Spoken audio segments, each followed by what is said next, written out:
ਆਨ ਧਿਆਨ ਕਿਛ ਕਰਮ ਨ ਜਾਣਾ, ਸਾਰ ਨ ਜਾਣਾ ਤੇਰੀ। ਸਭ ਤੇ ਵੱਡਾ ਸਤਿਗੁਰ ਨਾਨਕ, ਜਿਨ ਕਾਲ ਰਾਖੀ ਮੇਰੀ। ਵਾਹਿਗੁਰੂ ਸਾਹਿਬ ਜੀਓ। ਪੌੜੀ।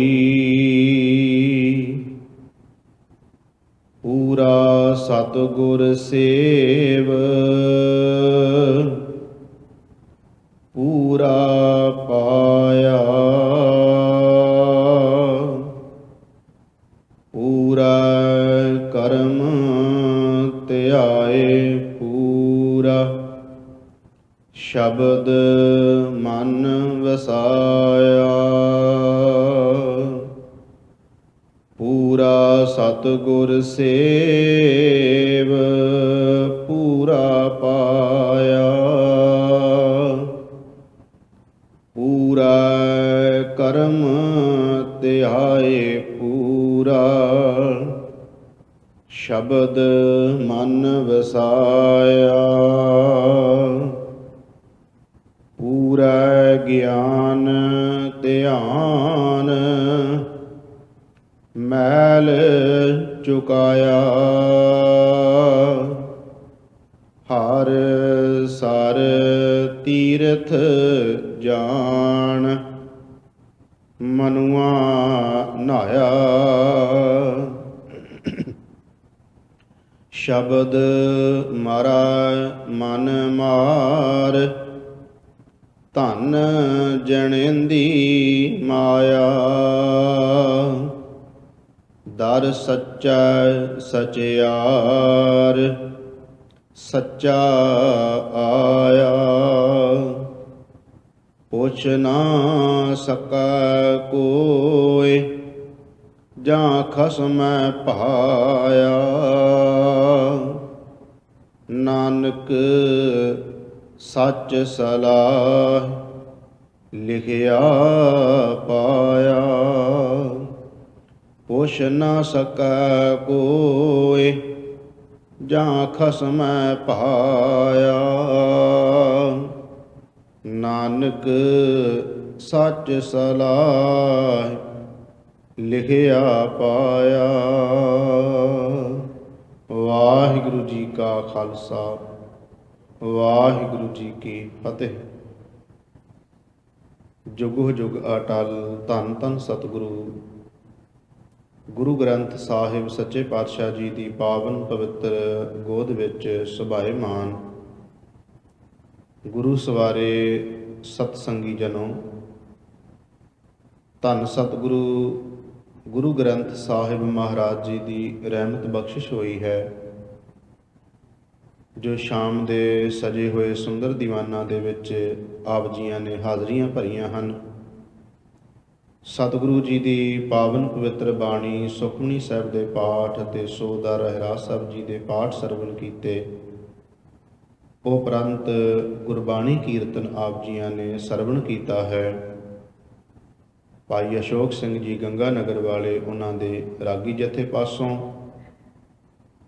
ਉਸ ਤੋਂ ਉਪਰੰਤ ਆਪ ਜੀਆਂ ਨੇ ਜੋ ਚੱਲ ਰਹੀ ਲੜੀਵਾਰ ਧੰਨ ਗੁਰੂ ਨਾਨਕ ਦੇਵ ਮਹਾਰਾਜ ਜੀ ਦੀ ਪਾਵਨ ਪਵਿੱਤਰ ਮਲਾਰ ਰਾਗ ਦੀ ਵਾਰ ਹੈ, ਉਸ ਵਿੱਚੋਂ ਸਤਿਗੁਰੂ ਜੀ ਦੀ ਉਚਾਰਨ ਕੀਤੀ ਹੋਈ ਹੈ ਪਾਵਨ ਪਵਿੱਤਰ ਪੌੜੀ ਦਾ ਪਾਠ ਆਪ ਜੀਆਂ ਨੇ ਸਰਵਣ ਕੀਤਾ ਹੈ, ਜਿਸ ਦੀ ਵਿਚਾਰ ਧੰਨ ਸ਼੍ਰੀ ਗੁਰੂ ਨਾਨਕ ਦੇਵ ਸੱਚੇ ਪਾਤਸ਼ਾਹ ਮਹਾਰਾਜ ਜੀ ਆਪ ਹੀ ਮਤ ਬੁੱਧ ਬਖਸ਼ਿਸ਼ ਕਰਕੇ ਗੁਰਮਤਿ ਦੀ ਰੌਸ਼ਨੀ ਵਿੱਚ ਸ਼ਬਦ ਦੀ ਵਿਚਾਰ ਸਤਿਗੁਰੂ ਕਰਵਾ ਲੈਣ। ਕਰੋ ਕਿਰਪਾ ਸਾਧ ਸੰਗਤ।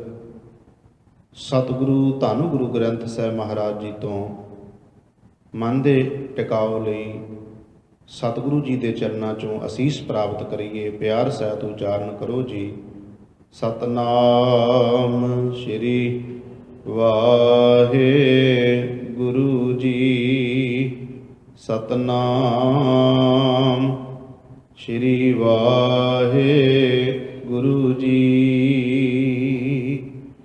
ਧੰਨ ਸ਼੍ਰੀ ਗੁਰੂ ਨਾਨਕ ਦੇਵ ਸੱਚੇ ਪਾਤਸ਼ਾਹ ਜੀ ਅੱਜ ਦੇ ਪਾਵਨ ਪਵਿੱਤਰ ਇਸ ਸ਼ਬਦ ਦੇ ਰਾਹੀਂ ਮੇਰੇ ਸਾਹਿਬ ਕਿਰਪਾ ਕਰਦੇ ਨੇ।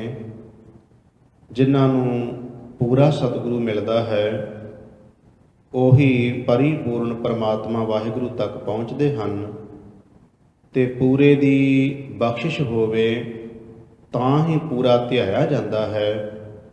ਤੇ ਉਸ ਪੂਰੇ ਨੂੰ ਧਿਆਉਣ ਨਾਲ ਮਨੁੱਖ ਦੇ ਮਨ ਦੀ ਮੈਲ ਖਤਮ ਹੋ ਜਾਂਦੀ ਹੈ, ਕਿਉਂਕਿ ਉਸ ਨੂੰ ਸਮਝ ਆ ਜਾਂਦੀ ਹੈ ਕਿ ਕਿਹੜੇ ਤੀਰਥ ਉੱਤੇ ਇਸ਼ਨਾਨ ਕਰਨਾ ਹੈ।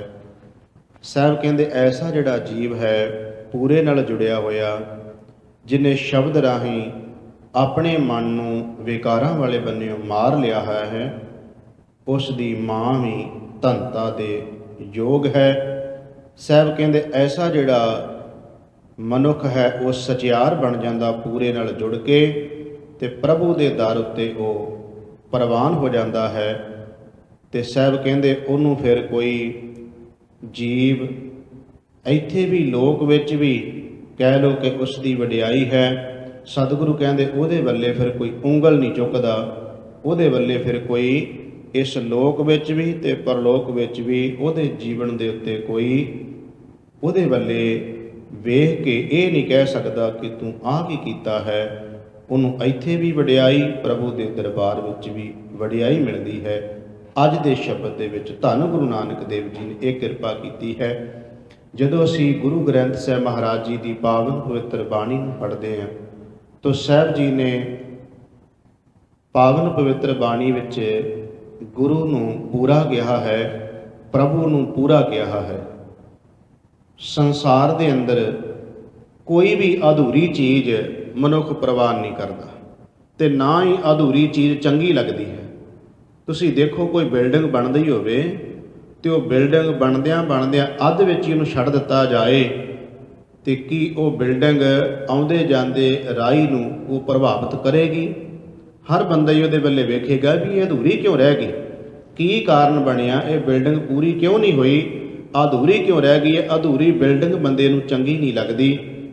ਮਨੁੱਖ ਨੇ ਆਪਣੇ ਤਨ ਦਾ ਸ਼ਿੰਗਾਰ ਕੱਪੜਾ ਮੰਨਿਆ ਹੈ, ਤਨ ਨੂੰ ਸ਼ਿੰਗਾਰਦਾ ਹੈ ਕੱਪੜਾ, ਤੇ ਜੇ ਇਸ ਤਨ ਉੱਤੇ ਮਨੁੱਖ ਕੱਪੜਾ ਅਧੂਰਾ ਪਾ ਲਵੇ, ਪੂਰਾ ਨਾ ਸੀਤਾ ਹੋਇਆ ਹੋਵੇ, ਤੇ ਤੁਸੀਂ ਦੱਸੋ ਵੀ ਕੀ ਅਧੂਰਾ ਕੱਪੜਾ ਤਨ ਉੱਤੇ ਪਾ ਕੇ ਮਨੁੱਖ ਸੋਹਣਾ ਲੱਗ ਸਕਦਾ ਹੈ? ਕਦੇ ਵੀ ਨਹੀਂ। ਕੋਈ ਵੀ ਚੀਜ਼ ਅਧੂਰੀ ਜਿਹੜੀ ਹੈ ਉਹ ਮਨੁੱਖ ਨੂੰ ਪ੍ਰਵਾਨ ਨਹੀਂ ਹੈ। ਇੱਥੋਂ ਤੱਕ ਜਿਵੇਂ ਤੁਸੀਂ ਪੰਜਾਬ ਦੀ ਧਰਤੀ ਤੋਂ ਚੱਲ ਕੇ ਵਿਦੇਸ਼ਾਂ ਦੇ ਵਿੱਚ ਆਉਂਦੇ ਹੋ, ਸਟੂਡੈਂਟ ਆਉਂਦੇ ਨੇ ਪੜ੍ਹਨ ਵਾਸਤੇ, ਪੜ੍ਹਾਈ ਵਾਸਤੇ, ਤੇ ਜੇ ਤੁਸੀਂ ਆਪਣੀ ਪੜ੍ਹਾਈ ਨੂੰ ਅਧੂਰਿਆਂ ਹੀ ਛੱਡ ਦਿਓ ਤੇ ਕੀ ਕਿਸੇ ਮੰਜ਼ਿਲ ਤੇ ਪਹੁੰਚਿਆ ਜਾ ਸਕਦਾ ਹੈ?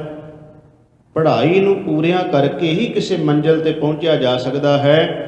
ਤੇ ਜੇ ਕੋਈ ਨੌਜਵਾਨ ਬੱਚਾ ਬੱਚੀ ਆਪਣੀ ਪੜ੍ਹਾਈ ਨੂੰ ਅਧੂਰਿਆਂ ਹੀ ਛੱਡ ਦਿੰਦਾ ਹੈ, ਫਿਰ ਪੁੱਛਦੇ ਨੇ ਕੀ ਗੱਲ ਬਣੀ, ਤੂੰ ਆਪਣੀ ਮੰਜ਼ਿਲ ਤੇ ਕਿਉਂ ਨਹੀਂ ਪਹੁੰਚਿਆ? ਤੇ ਉਹ ਅੱਗੋਂ ਜਵਾਬ ਦੇਗਾ ਮੈਂ ਪੜ੍ਹਾਈ ਪੂਰੀ ਨਹੀਂ ਕਰ ਸਕਿਆ, ਅਧੂਰੀ ਰਹਿ ਗਈ। ਜੇ ਉਹ ਪਾਸ ਨਹੀਂ ਹੋਇਆ ਤੇ ਉਹਦੇ ਵਿੱਚ ਵੀ ਉਹ ਕਹੇਗਾ ਕਿ ਮੈਂ ਪਾਸ ਇਸ ਕਰਕੇ ਨਹੀਂ ਹੋਇਆ ਕਿਉਂਕਿ ਮੈਂ ਪੜ੍ਹਾਈ ਅਧੂਰੀ ਕੀਤੀ, ਮਿਹਨਤ ਨਾ ਕੀਤੀ, ਮੇਰੀ ਪੜ੍ਹਾਈ ਪੂਰੀ ਨਹੀਂ ਹੋਈ। ਜਾਂ ਤੁਸੀਂ ਉਹ ਕਹਿ ਲਓ ਕਿ ਉਹਨੇ ਜਿਸ ਮੰਜ਼ਿਲ ਤੇ ਪਹੁੰਚਣਾ ਜਾਂ ਜਿਹੜੀ ਉਹਨੇ ਸਰਵਿਸ ਉਹਨੂੰ ਮਿਲਣੀ ਹੈ, ਨੌਕਰੀ ਮਿਲਣੀ ਹੈ, ਤੇ ਉਹ ਕਹਿ ਸਕਦਾ ਹੈ ਕਿ ਇਹ ਮੈਨੂੰ ਮਿਲ ਜਾਣੀ ਸੀ ਪਰ ਮੈਂ ਇਹ ਪੜ੍ਹਾਈ ਪੂਰੀ ਨਹੀਂ ਕਰ ਸਕਿਆ, ਇੱਥੋਂ ਤੱਕ ਨਹੀਂ ਪਹੁੰਚ ਸਕਿਆ। ਕਹਿਣ ਤੋਂ ਭਾਵ ਕਿ ਅਧੂਰਾਪਨ ਸਮਾਜ ਵਿੱਚ ਕਦੇ ਵੀ ਮਨੁੱਖ ਪ੍ਰਵਾਨ ਨਹੀਂ ਕਰਦਾ, ਤੇ ਨਾ ਹੀ ਅਧੂਰਾਪਨ ਜਿਹੜਾ ਹੈ ਇਹ ਮਨੁੱਖ ਨੂੰ ਉੱਪਰਲੀ ਮੰਜ਼ਿਲ ਤੱਕ, ਆਖਰੀ ਮੰਜ਼ਿਲ ਤੱਕ ਸਮਾਜਿਕ ਤੌਰ ਤੇ, ਧਾਰਮਿਕ ਤੌਰ ਤੇ ਉਹੀ ਮਨੁੱਖ ਪ੍ਰਾਪਤੀ ਕਰਦਾ ਹੈ ਜਿਨ੍ਹੇ ਪੂਰਾ ਬਣਨ ਲਈ ਅਧੂਰਾਪਨ ਨੂੰ ਤਿਆਗ ਕੇ ਪੂਰੇ ਵਾਸਤੇ ਮਿਹਨਤ ਕੀਤੀ। ਚਾਹੇ ਉਹਨੂੰ ਸਮਾਜਿਕ ਪੱਖ ਲੈ ਲਓ, ਚਾਹੇ ਰਾਜਨੀਤਿਕ ਪੱਖ ਲੈ ਲਓ, ਚਾਹੇ ਆਰਥਿਕ ਪੱਖ ਲੈ ਲਓ, ਤੇ ਚਾਹੇ ਧਰਮ ਦੀ ਦੁਨੀਆ ਆਪਾਂ ਲੈ ਲਈਏ। ਆਪਾਂ ਅੱਜ ਦੀ ਵਿਚਾਰ ਧਾਰਮਿਕ ਰੱਖਣੀ ਹੈ ਧਰਮ ਦੀ ਦੁਨੀਆ 'ਚ, ਪਰ ਮੈਂ ਸਿਰਫ ਪ੍ਰਮਾਣ ਇਸ ਕਰਕੇ ਲਏ ਨੇ ਕਿ ਜਿਵੇਂ ਅਧੂਰਾਪਣ ਸਾਨੂੰ ਬਾਹਰੀ ਤੌਰ ਤੇ ਨਹੀਂ ਚੰਗਾ ਲੱਗਦਾ, ਅਧੂਰੀ ਕੋਈ ਚੀਜ਼ ਮਨੁੱਖ ਨੂੰ ਚੰਗੀ ਨਹੀਂ ਲੱਗਦੀ, ਇਸੇ ਤਰ੍ਹਾਂ ਗੁਰੂ ਦੇ ਘਰ ਵਿੱਚ ਵੀ ਅਧੂਰਾ ਸਿੱਖ ਗੁਰੂ ਨੂੰ ਚੰਗਾ ਨਹੀਂ ਲੱਗਦਾ। ਪਰ ਅਧੂਰਾ ਕਿਉਂ ਰਹਿੰਦਾ ਹੈ? ਇਸ ਕਰਕੇ ਰਹਿ ਜਾਂਦਾ ਕਿਉਂਕਿ ਜੇ ਅਧੂਰਿਆਂ ਨਾਲ ਜੁੜੇਗਾ ਤੇ ਅਧੂਰਾ ਹੀ ਰਹਿ ਜਾਏਗਾ, ਜੇ ਪੂਰੇ ਨਾਲ ਜੁੜੇਗਾ ਤਾਂ ਹੀ ਪੂਰਾ ਹੋ ਸਕਦਾ ਹੈ। ਤੇ ਆਓ ਦੇਖੀਏ ਪੂਰਾ ਹੈ ਕੌਣ ਹੈ। ਸਤਿਗੁਰੂ ਗਰੀਬ ਨਿਵਾਸ ਸੱਚੇ ਪਾਤਸ਼ਾਹ ਮਹਾਰਾਜ ਜੀ ਦੀ ਪਾਵਨ ਪਵਿੱਤਰ ਬਾਣੀ ਦੇ ਬੜੇ ਪਿਆਰੇ ਬਚਨ ਨੇ। ਸਾਹਿਬ ਜੀ ਕਹਿੰਦੇ, ਪੂਰਾ ਪ੍ਰਭ ਆਰਾਧਿਆ ਪੂਰਾ ਜਾਂ ਕਾ ਨਾਮ, ਨਾਨਕ ਪੂਰਾ ਪਾਇਆ ਪੂਰੇ ਕੇ ਗੁਣ ਗਾਓ। ਇਹ ਭਾਈ ਪੂਰਾ ਕੌਣ ਹੈ? ਗੁਰੂ। ਪੂਰਾ ਕੌਣ ਹੈ? ਪਰਮੇਸ਼ਰ। ਕਿਉਂਕਿ ਗੁਰ ਪਰਮੇਸ਼ਰ ਇੱਕ ਹੋ ਜਾਣ। ਗੁਰੂ ਤੇ ਪਰਮੇਸ਼ਰ ਇੱਕ ਰੂਪ ਹੈ। ਗੁਰੂ ਪੂਰਾ ਹੈ, ਪਰਮਾਤਮਾ ਪਰਮੇਸ਼ਰ ਪੂਰਾ ਹੈ। ਤੇ ਸਤਿਗੁਰੂ ਗਰੀਬ ਨਿਵਾਜ ਪਾਤਸ਼ਾਹ ਮਹਾਰਾਜ ਜੀ ਹੋਰ ਵੀ ਪੂਰੇ ਗੁਰੂ ਦੀ ਵਿਆਖਿਆ ਕਰਦੇ ਨੇ। ਸਤਿਗੁਰੂ ਗਰੀਬ ਨਿਵਾਜ ਪਾਤਸ਼ਾਹ ਮਹਾਰਾਜ ਜੀ ਕਹਿੰਦੇ ਨੇ, ਪੂਰਾ ਗੁਰੂ ਉਹਦੀ ਹੋਰ ਕੀ ਨਿਸ਼ਾਨੀ ਹੈ? ਸਾਹਿਬ ਜੀ ਕਹਿੰਦੇ, ਉਹਨੇ ਪਰਿਪੂਰਨ ਪਰਮਾਤਮਾ ਨੂੰ ਪੂਰਨ ਤੌਰ ਤੇ ਜਾਣ ਲਿਆ ਹੁੰਦਾ ਹੈ। ਸਤ ਪੁਰਖ ਜਿਨ ਜਾਣਿਆ ਸਤਿਗੁਰ ਤਿਸ ਕਾ ਨਾਉ, ਤਿਸ ਕੈ ਸੰਗ ਸਿੱਖ ਉਧਰੈ ਨਾਨਕ ਹਰ ਗੁਣ ਗਾਓ। ਸਤਿਪੁਰਖ ਉਹਨੂੰ ਕਿਹਾ ਗਿਆ ਜਿਹਨੇ ਸਤ ਨੂੰ ਜਾਣ ਲਿਆ। ਸਤ ਕੌਣ ਹੈ? ਪਰਮੇਸ਼ਰ। ਤੇ ਗੁਰੂ ਨੇ ਦਾ ਮਤਲਬ ਪਰਮੇਸ਼ਰ ਨੂੰ ਪੂਰਨ ਤੌਰ ਤੇ ਜਾਣ ਲਿਆ ਹੈ। ਇਸੇ ਕਰਕੇ ਭੱਟ ਸਾਹਿਬਾਨਾਂ ਨੇ ਧੰਨ ਗੁਰੂ ਨਾਨਕ ਦੇਵ ਜੀ ਤੋਂ ਲੈ ਕੇ ਸ੍ਰੀ ਗੁਰੂ ਅਰਜਨ ਦੇਵ ਜੀ ਤੱਕ ਜਦੋਂ ਪੰਜ ਗੁਰੂ ਸਾਹਿਬਾਨਾਂ ਦੀ ਵਡਿਆਈ ਕੀਤੀ ਹੈ ਤੇ ਉਹਨਾਂ ਨੇ ਕਹਿ ਦਿੱਤਾ, ਭੱਟ ਸਾਹਿਬਾਨਾਂ ਨੇ, ਕਿ ਅਸੀਂ ਦੇਖਿਆ ਤੇ ਹੋਰ ਵੀ ਸਮਾਜ ਵਿੱਚ ਸੀ ਬੜੇ ਆਪਣੇ ਆਪ ਨੂੰ ਗੁਰੂ ਬਣੇ ਬੈਠੇ ਸੀ। ਅਸੀਂ ਉਹਨਾਂ ਦੇ ਕੋਲੇ ਜਾਂਦੇ ਵੀ ਰਹੇ। ਉਹਨਾਂ ਦੇ ਕੋਲੇ ਜਾ ਕੇ ਕੋਈ ਮਨ ਨੂੰ ਟਿਕਾਓ, ਮਨ ਦੀ ਸ਼ਾਂਤੀ ਨਹੀਂ ਬਣੀ। ਜਦੋਂ ਗੁਰੂ ਘਰ ਵਿੱਚ ਆਏ ਹਾਂ ਤੇ ਫਿਰ ਉਹਨਾਂ ਨੂੰ ਕਹਿਣਾ ਪੈ ਗਿਆ ਕਿ ਐ ਗੁਰੂ ਅਰਜਨ ਦੇਵ ਮਹਾਰਾਜ ਜੀ, ਅਸੀਂ ਤੁਹਾਨੂੰ ਕਹਿ ਸਕਦੇ ਹਾਂ ਕਿ ਤੁਹਾਡੇ ਕੋਲੋਂ ਜੋ ਕੁਝ ਸੁਣਿਆ, ਜੋ ਕੁਝ ਦੇਖਿਆ, ਜੋ ਤੁਹਾਡੇ ਨੇੜੇ ਰਹਿ ਕੇ ਤੱਕਿਆ, ਅਸੀਂ ਕਹਿ ਸਕਦੇ ਹਾਂ ਕਿ ਰੱਬ ਵੇਖਿਆ ਤੇ ਨਹੀਂ ਅਸੀਂ, ਕਿਉਂਕਿ ਉਹ ਨਿਰਾਕਾਰ ਹੈ, ਉਹਨੂੰ ਕਿਸੇ ਨੇ ਜਨਮ ਨਹੀਂ ਦਿੱਤਾ। ਅਸੀਂ ਰੱਬ ਵੇਖਿਆ ਨਹੀਂ, ਪਰ ਗੁਰੂ ਅਰਜਨ ਦੇਵ ਜੀ ਜੋ ਤੁਸੀਂ ਰੱਬ ਦੀ ਵਿਆਖਿਆ ਕੀਤੀ ਹੈ ਉਹਦੇ ਮੁਤਾਬਕ ਅਸੀਂ ਕਹਿ ਸਕਦੇ ਹਾਂ ਕਿ ਤੁਸੀਂ ਹੀ ਅਸਲ ਵਿੱਚ ਰੱਬ ਹੋ। ਵੇਖੋ, ਇੱਕ ਦ੍ਰਿਸ਼ਟੀ ਹੈ ਨਾ ਵੇਖਣ ਦੀ। ਮਹਾਰਾਜ, ਜੋ ਤੁਸੀਂ ਰੱਬ ਦੀ ਵਿਆਖਿਆ ਕੀਤੀ ਹੈ ਗੁਰੂ ਅਰਜਨ ਦੇਵ ਜੀ, ਅਸੀਂ ਕਹਿ ਸਕਦੇ ਕਿ ਰੱਬ ਦੀ ਵਿਆਖਿਆ ਜੋ ਤੁਸੀਂ ਕਰ ਦਿੱਤੀ ਹੈ ਉਹ ਸਾਰੀਆਂ ਦੀਆਂ ਸਾਰੀਆਂ ਗੱਲਾਂ ਤੁਹਾਡੇ ਜੀਵਨ ਤੇ ਢੁਕਦੀਆਂ ਨੇ। ਅਸੀਂ ਕਹਿ ਸਕਦੇ ਕਿ ਰੱਬ ਜੂਨਾਂ ਵਿੱਚ ਨਹੀਂ ਆਉਂਦਾ, ਉਹਨੂੰ ਅਸੀਂ ਵੇਖਿਆ ਨਹੀਂ, ਪਰ ਗੁਰੂ ਅਰਜਨ ਦੇਵ ਜੀ ਅਸੀਂ ਕਹਿ ਸਕਦੇ ਕਿ ਤੁਹਾਡੇ ਵਿੱਚੋਂ ਹੀ ਰੱਬ ਵੇਖ ਲਿਆ, ਤੁਸੀਂ ਹੀ ਰੱਬ ਹੋ। ਕਿੰਨੇ ਪਿਆਰੇ ਬਚਨ ਨੇ। ਗੁਰ ਅਰਜੁਨ ਪ੍ਰਤੱਖ ਹਰਿ। ਗੁਰੂ ਅਰਜਨ ਦੇਵ ਜੀ ਤੁਸੀਂ ਸਾਖਸ਼ਾਤ ਪਰਮਾਤਮਾ ਦਾ ਰੂਪ ਜੇ। ਧੰਨ ਗੁਰੂ ਅਮਰਦਾਸ ਜੀ ਨੂੰ ਕਹਿ ਦਿੱਤਾ ਕਿ ਗੁਰੂ ਅਮਰਦਾਸ ਮਹਾਰਾਜ ਜੀ, ਅਸੀਂ ਤੁਹਾਡੇ ਬਾਰੇ ਕਹਿ ਸਕਦੇ ਹਾਂ ਕਿ ਆਪ ਨਾਰਾਇਣ ਕਲਾ ਧਾਰ ਜਗ ਮੈਂ ਪਰਵਰਿਓ। ਹੁਣ ਜੇ ਆਪਾਂ ਕਵਾਂਗੇ ਕਿ ਸੋ ਮੁਖ ਜਲੋ ਜਿਤ ਕੈ ਠਾਕੁਰ ਜੂਨੀ, ਵੀ ਉਹ ਜ਼ਬਾਨ ਸੜ ਜੇ ਜਿਹੜੀ ਕਹਿੰਦੀ ਰੱਬ ਜੂਨਾਂ ਵਿੱਚ ਆ ਗਿਆ, ਤਾਂ ਇਹਦਾ ਭਾਵ ਇਹ ਬਣ ਗਿਆ। ਭੱਟ ਸਾਹਿਬਾਨ ਕਹਿੰਦੇ ਅਸੀਂ ਰੱਬ ਨੂੰ ਇਹ ਨਹੀਂ ਕਹਿੰਦੇ ਵੀ ਰੱਬ ਕਿਸੇ ਜੂਨ 'ਚ ਆ ਗਿਆ। ਅਸੀਂ ਇਹ ਕਹਿੰਦੇ ਹਾਂ ਕਿ ਜੋ ਰੱਬ ਦੀ ਵਿਆਖਿਆ ਗੁਰੂ ਨਾਨਕ ਦੇ ਘਰ ਵਿੱਚ ਕੀਤੀ ਗਈ ਹੈ ਵੀ ਉਹ ਕਿਸ ਤਰ੍ਹਾਂ ਦਾ ਉਹਦਾ ਸਰੂਪ ਹੈ, ਉਹ ਨਿਰਵੈਰ ਹੈ, ਨਿਰਭਉ ਹੈ, ਉਹਦੇ ਤੇ ਸਮਾਂ ਕੋਈ ਨਹੀਂ ਵਿਆਪਦਾ। ਅਸੀਂ ਜੋ ਗੁਰੂ ਨਾਨਕ ਦੇ ਘਰ ਵਿੱਚ ਉਹਦੀ ਵਿਆਖਿਆ ਵੇਖੀ ਹੈ ਨਾ ਪਰਮੇਸ਼ਰ ਦੀ, ਇਹ ਕਹਿ ਸਕਦੇ ਹੋ ਸਾਰੇ ਦੇ ਸਾਰੇ ਰੱਬੀ ਗੁਣ ਜਿਹੜੇ ਨੇ, ਜਿਹੜੇ ਪਰਮਾਤਮਾ ਦੇ ਬਿਆਨ ਕੀਤੇ ਨੇ, ਉਹ ਸਾਰੇ ਗੁਣ ਅਸੀਂ ਗੁਰੂ ਸਾਹਿਬਾਨਾਂ ਦੇ ਵਿੱਚ ਵੇਖੇ। ਤਾਂ ਕਰਕੇ ਕਹਿ ਦਿੱਤਾ ਕਿ ਗੁਰੂ ਹੀ ਅਸਲ ਵਿੱਚ ਪਰਮੇਸ਼ਰ ਦਾ ਰੂਪ ਹੈ। ਅੱਜ ਦੇ ਪਾਵਨ ਪਵਿੱਤਰ ਸ਼ਬਦ ਵਿੱਚ ਧੰਨ ਸ਼੍ਰੀ ਗੁਰੂ ਨਾਨਕ ਦੇਵ ਜੀ ਇਹੀ ਵਿਚਾਰ ਦੇ ਰਹੇ ਨੇ ਕਿ ਭਾਈ, ਜੇ ਪੂਰੇ ਨਾਲ ਜੁੜਾਂਗੇ ਤਾਂ ਪੂਰੇ ਹੋਇਆ ਜਾ ਸਕਦਾ, ਅਧੂਰਿਆਂ ਨਾਲ ਜੁੜ ਕੇ ਕੀ ਬਣੇਗਾ? ਉਹਦੇ ਬਾਰੇ ਵੀ ਸਾਹਿਬ ਜੀ ਦੇ ਬਚਨ ਨੇ। ਸਾਹਿਬ ਕਹਿੰਦੇ, ਕਾਚੇ ਗੁਰ ਤੇ ਮੁਕਤ ਨਾ ਹੁਆ। ਬਈ ਜਿਹੜਾ ਆਪ ਕੱਚਾ ਤੇ ਅਧੂਰਾ ਹੈ, ਦੱਸੋ ਕਿਸੇ ਦੀ ਮੁਕਤੀ ਕਿਵੇਂ ਕਰ ਸਕਦਾ? ਆਓ ਇਤਿਹਾਸ ਵਿੱਚੋਂ ਜਰਾ ਝਾਤ ਮਾਰ ਕੇ ਦੇਖੀਏ ਕਿ ਅਧੂਰੇ ਗੁਰੂਆਂ ਨੇ ਕਿਸੇ ਨੂੰ ਪੂਰਿਆਂ ਕੀਤਾ, ਤੇ ਜਦੋਂ ਮਨੁੱਖ ਪੂਰੇ ਕੋਲੇ ਗਿਆ ਤੇ ਫਿਰ ਉਹਦੀ ਅਵਸਥਾ ਕੀ ਬਣ ਗਈ। ਮੈਂ ਸਿਰਫ ਇੱਕ ਹੀ ਹਵਾਲਾ ਦੇਣਾ ਹੈ ਸਮੇਂ ਮੁਤਾਬਕ ਰਹਿ ਕੇ। ਵੈਸੇ ਤਾਂ ਸਾਖੀਆਂ ਪ੍ਰਮਾਣ ਬਹੁਤ ਨੇ, ਪਰ ਮੈਂ ਇੱਕ ਹੀ ਪ੍ਰਮਾਣ ਤੁਹਾਡੇ ਸਾਹਮਣੇ ਰੱਖਣਾ ਹੈ। ਇੱਕ ਵਿਅਕਤੀ ਨੇ ਸ਼ਿਕਾਰ ਖੇਡਣ ਗਿਆ ਤੇ ਸ਼ਿਕਾਰ ਖੇਡਦਿਆਂ ਹੋਇਆਂ ਜਦੋਂ ਉਹਨੇ ਆਪਣਾ ਤੀਰ ਇੱਕ ਹਰਨੀ ਨੂੰ ਮਾਰਿਆ ਤੇ ਹਰਨੀ ਦੀ ਮੌਤ ਹੋ ਗਈ। ਉਹਦੀ ਮੌਤ ਹੋਣ ਤੋਂ ਬਾਅਦ ਉਸ ਦੇ ਜਦੋਂ ਪੇਟ ਨੂੰ ਚੀਰਿਆ ਗਿਆ, ਉਹਦੇ ਵਿੱਚੋਂ 2-3 ਬੱਚੇ ਨਿਕਲੇ ਜਿਹੜੇ ਉਸ ਦੇ ਸਾਹਮਣੇ, ਅੱਖਾਂ ਦੇ ਸਾਹਮਣੇ ਤੜਫ ਤੜਫ ਕੇ ਮਰ ਗਏ। ਉਹਨੇ ਕਿਹਾ ਅੱਜ ਤੋਂ ਬਾਅਦ ਇਹ ਮੈਂ ਕੰਮ ਹੀ ਛੱਡ ਦਿੱਤਾ। ਇੱਕ ਬਹਾਦਰ ਸੀ, ਸੂਰਬੀਰ ਸੀ, ਪਰ ਮਨ ਦੇ ਉੱਤੇ ਅਜਿਹਾ ਪ੍ਰਭਾਵ ਪੈ ਗਿਆ ਕਿ ਉਹਨੇ ਆਖਿਆ ਅੱਜ ਤੋਂ ਬਾਅਦ ਸ਼ਿਕਾਰ ਨਹੀਂ ਖੇਡਣਾ, ਛੱਡ ਦਿੱਤਾ। ਸਾਰੇ ਜਿਹੜੇ ਤੀਰ ਕਮਾਨ ਸੀ, ਤੀਰਾਂ ਦਾ ਪੱਥਾ ਸੀ, ਲਿਆ ਕੇ ਘਰੇ ਰੱਖ ਦਿੱਤਾ। ਅੱਜ ਤੋਂ ਬਾਅਦ ਸ਼ਿਕਾਰ ਨਹੀਂ ਜਾਣਾ, ਖੇਡਣਾ ਹੀ ਨਹੀਂ ਹੈ। ਕੀ ਕਰਨਾ ਅੱਜ ਤੋਂ ਬਾਅਦ? ਅੱਜ ਤੋਂ ਬਾਅਦ ਰੱਬ ਵਾਲੇ ਬੰਨੇ ਤੁਰ ਪੈਣਾ ਹੈ। ਇਹਨੇ ਫਿਰ ਇਹਦਾ ਨਾਂ ਕੀ ਹੈ? ਲਛਮਣ ਦਾਸ। ਇਹਨੇ ਕਿਹਾ ਕੋਈ ਸਾਧੂ ਸੰਤ ਮਹਾਤਮਾ ਲੱਭੀਏ ਜਿਹੜਾ ਮੈਨੂੰ ਉਸ ਮਾਰਗ ਪ੍ਰਭੂ ਦੇ ਮਾਰਗ ਤੱਕ ਪਹੁੰਚਾਵੇ। ਇਹਨੂੰ ਮਿਲਿਆ ਜਾਨਕੀ ਪ੍ਰਸਾਦ। ਜਾਨਕੀ ਪ੍ਰਸਾਦ ਨੂੰ ਨੇ ਆਪਣਾ ਗੁਰੂ ਧਾਰਨ ਕਰ ਲਿਆ। ਸਿਰਫ ਇਹ ਦੇਖਣਾ ਹੈ ਕਿ ਕੱਚੇ ਤੇ ਪੱਕੇ ਦੇ ਵਿੱਚ ਅੰਤਰ ਕੀ ਹੈ। ਜਾਨਕੀ ਪ੍ਰਸਾਦ ਨੂੰ ਨੇ ਆਪਣਾ ਗੁਰੂ ਬਣਾ ਲਿਆ ਤੇ ਲਗਭਗ ਕਹਿ ਲਓ ਤੁਸੀਂ ਵੀ 1 ਸਾਲ ਜਾਨਕੀ ਪ੍ਰਸਾਦ ਨਾਲ ਰਿਹਾ ਹੈ। ਲਛਮਣ ਦਾਸ ਤੇ ਉਹਨੇ ਦਾ ਨਾਮ ਬਦਲਤਾ, ਮਾਧੋ ਦਾਸ ਰੱਖ ਦਿੱਤਾ। ਇਹ ਉਸ ਜਾਨਕੀ ਪ੍ਰਸਾਦ ਨੇ ਨਾਮ ਬਦਲਿਆ। ਲਛਮਣ ਦਾਸ ਤੋਂ ਨਾਮ ਬਦਲ ਕੇ ਮਾਧੋ ਦਾਸ ਰੱਖ ਲਿਆ ਉਹਨੇ। ਤੇ ਜਿਸ ਵੇਲੇ ਇਹ ਮਾਧੋ ਦਾਸ 1 ਸਾਲ ਜਾਨਕੀ ਪ੍ਰਸਾਦ ਕੋਲੇ ਰਿਹਾ ਹੈ, ਨੇੜੇ ਰਿਹਾ, ਉਹਦੀ ਸੇਵਾ ਬੜੀ ਕੀਤੀ, ਪਰ ਜਿਹੜੀ ਅੰਦਰ ਦੀ ਖਿੱਚ ਸੀ, ਅੰਦਰ ਦੀ ਤਮੰਨਾ ਸੀ, ਜੋ ਅੰਦਰ ਵੈਰਾਗ ਪੈਦਾ ਹੋਇਆ ਸੀ ਉਸ ਪ੍ਰਭੂ ਪਰਮਾਤਮਾ ਨੂੰ ਮਿਲਣ ਲਈ, ਉੱਥੋਂ ਤੱਕ ਇਹ ਜਾਨਕੀ ਪ੍ਰਸਾਦ ਨਹੀਂ ਪਹੁੰਚਾ ਸਕਿਆ। ਇਹਦਾ ਮਤਲਬ ਜਾਨਕੀ ਪ੍ਰਸਾਦ ਅਧੂਰਾ ਸੀ, ਪੂਰਾ ਨਹੀਂ ਸੀ। ਅਧੂਰਾ ਹੋਣ ਕਰਕੇ ਉਹ ਪੂਰਾ ਕਿਵੇਂ ਕਰ ਸਕਦਾ ਸੀ? ਫਿਰ ਇਸ ਨੇ ਕੀ ਕੀਤਾ, ਜਾਨਕੀ ਪ੍ਰਸਾਦ ਨੂੰ ਛੱਡ ਦਿੱਤਾ, ਰਾਮਦਾਸ ਨੂੰ ਆਪਣਾ ਗੁਰੂ ਬਣਾ ਲਿਆ, ਦੂਜਾ ਗੁਰੂ ਬਣਾਇਆ। ਰਾਮਦਾਸ ਦੇ ਨਾਲ ਵੀ ਕੁਝ ਸਮਾਂ ਰਿਹਾ ਇਹ ਮਾਧੋ ਦਾਸ, ਤੇ ਪਰ ਜੀਵਨ 'ਚ ਕੋਈ ਤਬਦੀਲੀ ਨਾ ਆਈ। ਜੀਵਨ ਉਸੇ ਤਰ੍ਹਾਂ ਦਾ ਉਸੇ ਤਰ੍ਹਾਂ ਹੀ ਹੈ, ਅੰਦਰ ਉਸੇ ਤਰ੍ਹਾਂ ਹੀ ਕਲਪਨਾ ਹੈ, ਅੰਦਰ ਉਸੇ ਤਰ੍ਹਾਂ ਹੀ ਖੰਡਾਓ ਹੈ, ਅੰਦਰ ਦਾ ਕੋਈ ਟਿਕਾਓ ਨਹੀਂ ਹੈ, ਕੋਈ ਜੀਵਨ 'ਚ ਤਬਦੀਲੀ ਨਹੀਂ ਆ ਰਹੀ। ਮਾਧੋ ਦਾਸ ਸੋਚਦਾ ਵੀ ਨਾ ਜਾਨਕੀ ਪ੍ਰਸਾਦ ਨੇ ਕੁਝ ਮੈਨੂੰ ਪ੍ਰਾਪਤੀ ਕਰਵਾਈ, ਨਾ ਰਾਮਦਾਸ ਹੀ ਕੁਝ ਪ੍ਰਾਪਤੀ ਕਰਵਾ ਰਿਹਾ। ਆਖਿਰਕਾਰ ਮਾਧੋ ਦਾਸ ਨੇ ਉਸ ਰਾਮਦਾਸ ਨੂੰ ਵੀ ਛੱਡਿਆ ਤੇ ਤੁਰ ਪਿਆ ਨੰਦੇੜ ਵਾਲੇ ਬੰਨੇ ਨੂੰ। ਗੋਦਾਵਰੀ ਦੇ ਕੰਢੇ ਤੇ ਇਹਨੇ ਕੀ ਦੇਖਿਆ, ਇੱਕ ਡੇਰੇ ਦੇ ਵਿੱਚ ਗਿਆ। ਉੱਥੇ ਸੀ ਇੱਕ ਔਗੜਨਾਥ ਜੋਗੀ, ਜਿਸ ਜੋਗੀ ਦੇ ਕੋਲੇ ਕਹਿ ਲਓ ਕਿ ਉਹ ਸ਼ਕਤੀਆਂ ਕਰਾਮਾਤਾਂ ਇਕੱਠੀਆਂ ਕਰੀ ਬੈਠਾ ਸੀ, ਪਰ ਅਧੂਰਾ ਸੀ। ਉਹ ਵੀ 2 ਅਧੂਰੇ ਮਿਲੇ। ਪਹਿਲਾਂ ਜਾਨਕੀ ਪ੍ਰਸਾਦ ਅਧੂਰਾ ਮਿਲਿਆ, ਫਿਰ ਰਾਮਦਾਸ ਅਧੂਰਾ ਮਿਲਿਆ, ਤੀਜਾ ਕੌਣ ਮਿਲਿਆ? ਔਗੜਨਾਥ। ਔਗੜਨਾਥ ਕੋਲੇ ਜਾ ਕੇ ਮਾਧੋ ਦਾਸ ਨੇ ਬੜੀ ਸੇਵਾ ਉਹਦੀ ਕੀਤੀ, ਤੇ ਉਹਨੇ ਸੇਵਾ ਦੇ ਬਦਲੇ ਵਿੱਚ ਕੀ ਕੀਤਾ, ਉਸ ਨੂੰ ਮੰਜ਼ਿਲ ਉਸ ਤੱਕ ਤਾਂ ਨਹੀਂ ਪਹੁੰਚਾਇਆ, ਪਰ ਹਾਂ ਕੁਝ ਉਹਦੇ ਅੰਦਰ ਗੁਣ ਇਹੋ ਜਿਹੇ ਪੈਦਾ ਕਰ ਦਿੱਤੇ। ਉਹ ਗੁਣ ਕੀ ਸਨ? ਜਿਨ੍ਹਾਂ ਨੂੰ ਮਾਧੋ ਦਾਸ ਵਰਤਦਾ ਰਿਹਾ, ਪਰ ਉਹਦੇ ਨਾਲ ਕੋਈ ਪ੍ਰਾਪਤੀ, ਅੰਦਰ ਨੂੰ ਟਿਕਾਓ ਸ਼ਾਂਤੀ ਨਹੀਂ। ਉਹ ਕੀ ਕੀਤਾ, ਜਿਹੜੀਆਂ ਕੋਈ ਰਿਧੀਆਂ ਸਿੱਧੀਆਂ ਕਰਾਮਾਤਾਂ ਸਨ ਉਹ ਸਿਖਾ ਦਿੱਤੀਆਂ ਮਾਧੋ ਦਾਸ ਨੂੰ ਔਗੜਨਾਥ ਨੇ। ਔਗੜਨਾਥ ਮਰ ਗਿਆ ਤੇ ਮਾਧੋ ਦਾਸ ਡੇਰੇ ਦਾ ਮਹੰਤ ਬਣ ਗਿਆ।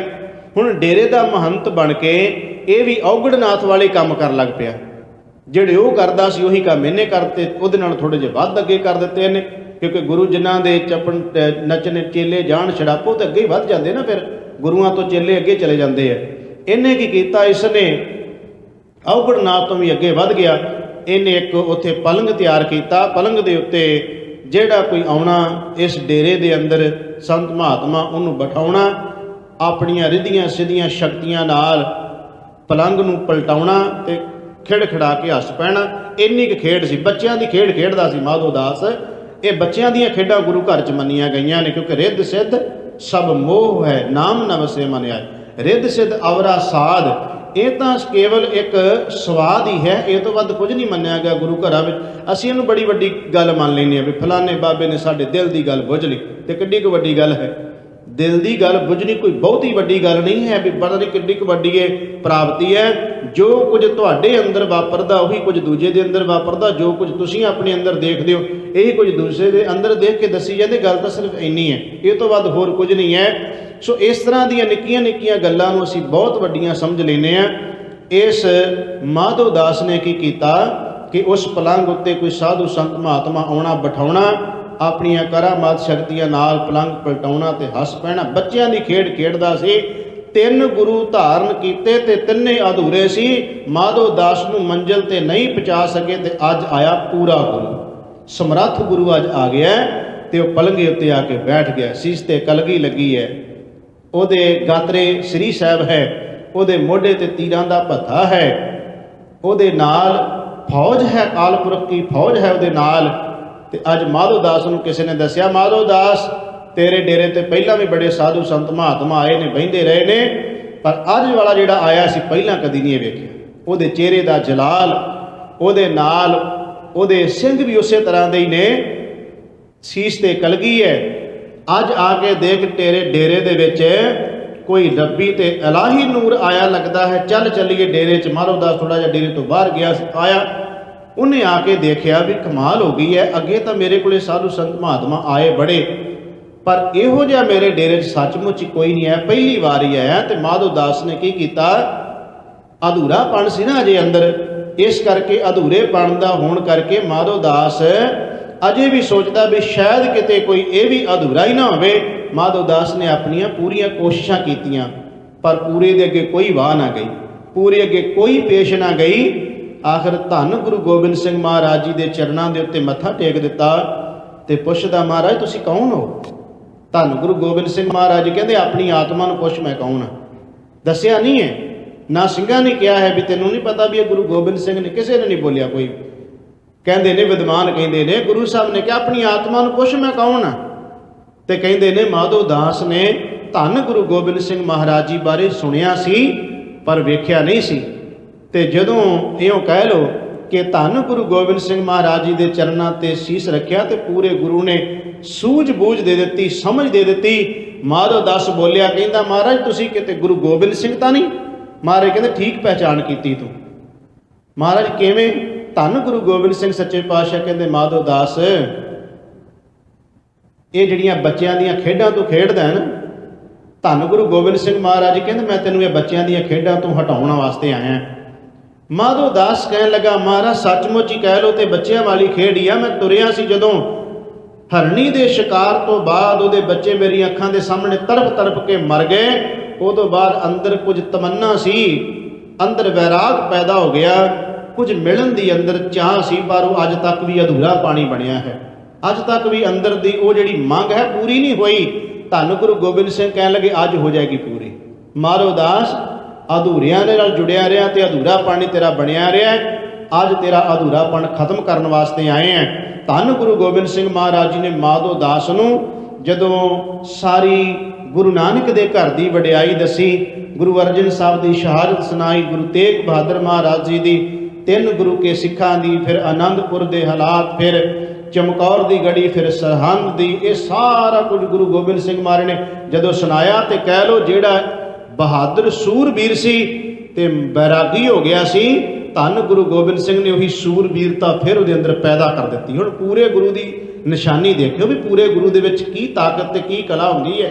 ਧੰਨ ਗੁਰੂ ਗੋਬਿੰਦ ਸਿੰਘ ਮਹਾਰਾਜ ਨੇ ਕਿਹਾ, ਮਾਧੋ ਦਾਸ ਮੈਂ ਤੈਨੂੰ ਫਿਰ ਇੱਕ ਵਾਰ ਹਥਿਆਰ ਚੁਕਾਉਣੇ ਨੇ, ਮੈਂ ਫਿਰ ਤੈਨੂੰ ਹਥਿਆਰ ਫੜਾਉਣੇ ਨੇ, ਪਰ ਹੁਣ ਜਿਹੜੇ ਹਥਿਆਰ ਤੂੰ ਚੁੱਕਣੇ ਨੇ ਇਹਨਾਂ ਹਥਿਆਰਾਂ ਦੇ ਨਾਲ ਗਰੀਬ ਮਾਰ ਨਹੀਂ, ਕਿਸੇ ਹਰਨੀ ਦਾ ਸ਼ਿਕਾਰ ਕਰਨ ਵਾਸਤੇ ਨਹੀਂ। ਹੁਣ ਮੈਂ ਤੈਨੂੰ ਜਿਹੜੇ ਹਥਿਆਰ ਚੁਕਾਉਣੇ ਨੇ ਇਸ ਕਰਕੇ ਚੁਕਾਉਣੇ ਆ ਕਿਉਂਕਿ ਇੱਕ ਵਾਰਾਂ ਤੂੰ ਬੈਰਾਗੀ ਬਣਿਆ ਸੀ, ਧਰਤੀ ਤੇ ਥੋੜਾ ਜਿਹਾ ਖੂਨ ਡੁੱਲ ਗਿਆ ਤੇ ਤੂੰ ਬੈਰਾਗੀ ਬਣ ਗਿਆ।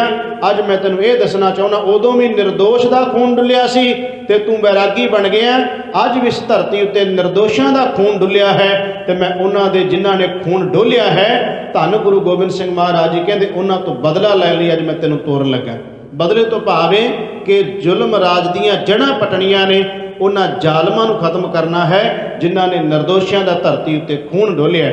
ਹੁਣ ਵੇਖੋ ਪੂਰੇ ਗੁਰੂ ਦੀ ਨਿਸ਼ਾਨੀ ਕੀ ਹੈ। ਧੰਨ ਗੁਰੂ ਗੋਬਿੰਦ ਸਿੰਘ ਮਹਾਰਾਜ ਜੀ ਨੇ ਖੰਡੇ ਬਾਟੇ ਦੀ ਪੌਲ ਦਿੱਤੀ ਤੇ ਬਾਬਾ ਬੰਦਾ ਸਿੰਘ ਬਹਾਦਰ ਨੂੰ ਧੰਨ ਗੁਰੂ ਗੋਬਿੰਦ ਸਿੰਘ ਮਹਾਰਾਜ ਜੀ ਨੇ 5 ਤੀਰ ਬਖਸ਼ੇ, ਨਿਗਾਰਾ ਬਖਸ਼ਿਆ, ਨਿਸ਼ਾਨ ਬਖਸ਼ਿਆ, 5 ਸਿੰਘ ਦਿੱਤੇ ਤੇ ਪੰਜਾਬ ਦੀ ਧਰਤੀ ਨੂੰ ਧੰਨ ਗੁਰੂ ਗੋਬਿੰਦ ਸਿੰਘ ਮਹਾਰਾਜ ਜੀ ਨੇ ਤੋਰਿਆ। ਜਿਹੜਾ ਬੈਰਾਗੀ ਬਣਿਆ ਬੈਠਾ ਸੀ, ਜਿਹੜਾ ਕਦੀ ਜਾਨਕੀ ਪ੍ਰਸਾਦ ਨੂੰ ਗੁਰੂ, ਕਦੀ ਰਾਮਦਾਸ ਨੂੰ ਗੁਰੂ, ਕਦੀ ਔਗੜਨਾਥ ਨੂੰ ਗੁਰੂ ਤੇ ਕਦੀ ਆਪਣੇ ਡੇਰੇ ਦੇ ਵਿੱਚ ਕੋਈ ਪਖੰਡ ਕਰ ਰਿਹਾ ਤੇ ਕਦੀ ਕੋਈ ਕਰ ਰਿਹਾ, ਅੰਦਰ ਦਾ ਕੋਈ ਟਿਕਾਉ ਨਹੀਂ, ਸਵਾਵਾਂ ਮਲੀ ਜਾਂਦਾ, ਉਹਦੇ ਚੇਲੇ ਸਵਾਵਾਂ ਮਲੀ ਜਾਂਦੇ ਨੇ। ਅੱਜ ਪੂਰਾ ਗੁਰੂ ਗਿਆ ਡੇਰੇ, ਉਹਦੇ ਵਿੱਚ ਸਾਰੀ ਤਬਦੀਲੀ ਕਰ ਦਿੱਤੀ ਜਾ ਕੇ ਗੁਰੂ ਨੇ ਡੇਰਾ ਹੀ ਤਬਦੀਲ ਕਰਕੇ ਰੱਖ ਦਿੱਤਾ। ਤੇ ਬਾਬਾ ਬੰਦਾ ਸਿੰਘ ਬਹਾਦਰ ਫਿਰ ਉਹ ਯੋਧਾ ਹੋਇਆ ਹੈ ਜਿਸ ਯੋਧੇ ਨੇ ਕੇਵਲ 8 ਸਾਲ ਵਿੱਚ ਸਿੱਖ ਰਾਜ ਕਾਇਮ ਕਰਤਾ। 8 ਸਾਲ ਵਿੱਚ ਖਾਲਸੀ ਨਿਸ਼ਾਨ ਚਲਾ ਦਿੱਤੇ। ਜਿੱਧਰ ਨੂੰ ਵੀ ਤੁਰਿਆ ਜਾਂਦਾ ਸੀ ਉੱਥੇ ਹੀ ਬਾਬੇ ਜੀ ਦੀ ਧਾਂਕ ਜੰਮਦੀ ਜਾਂਦੀ ਸੀ।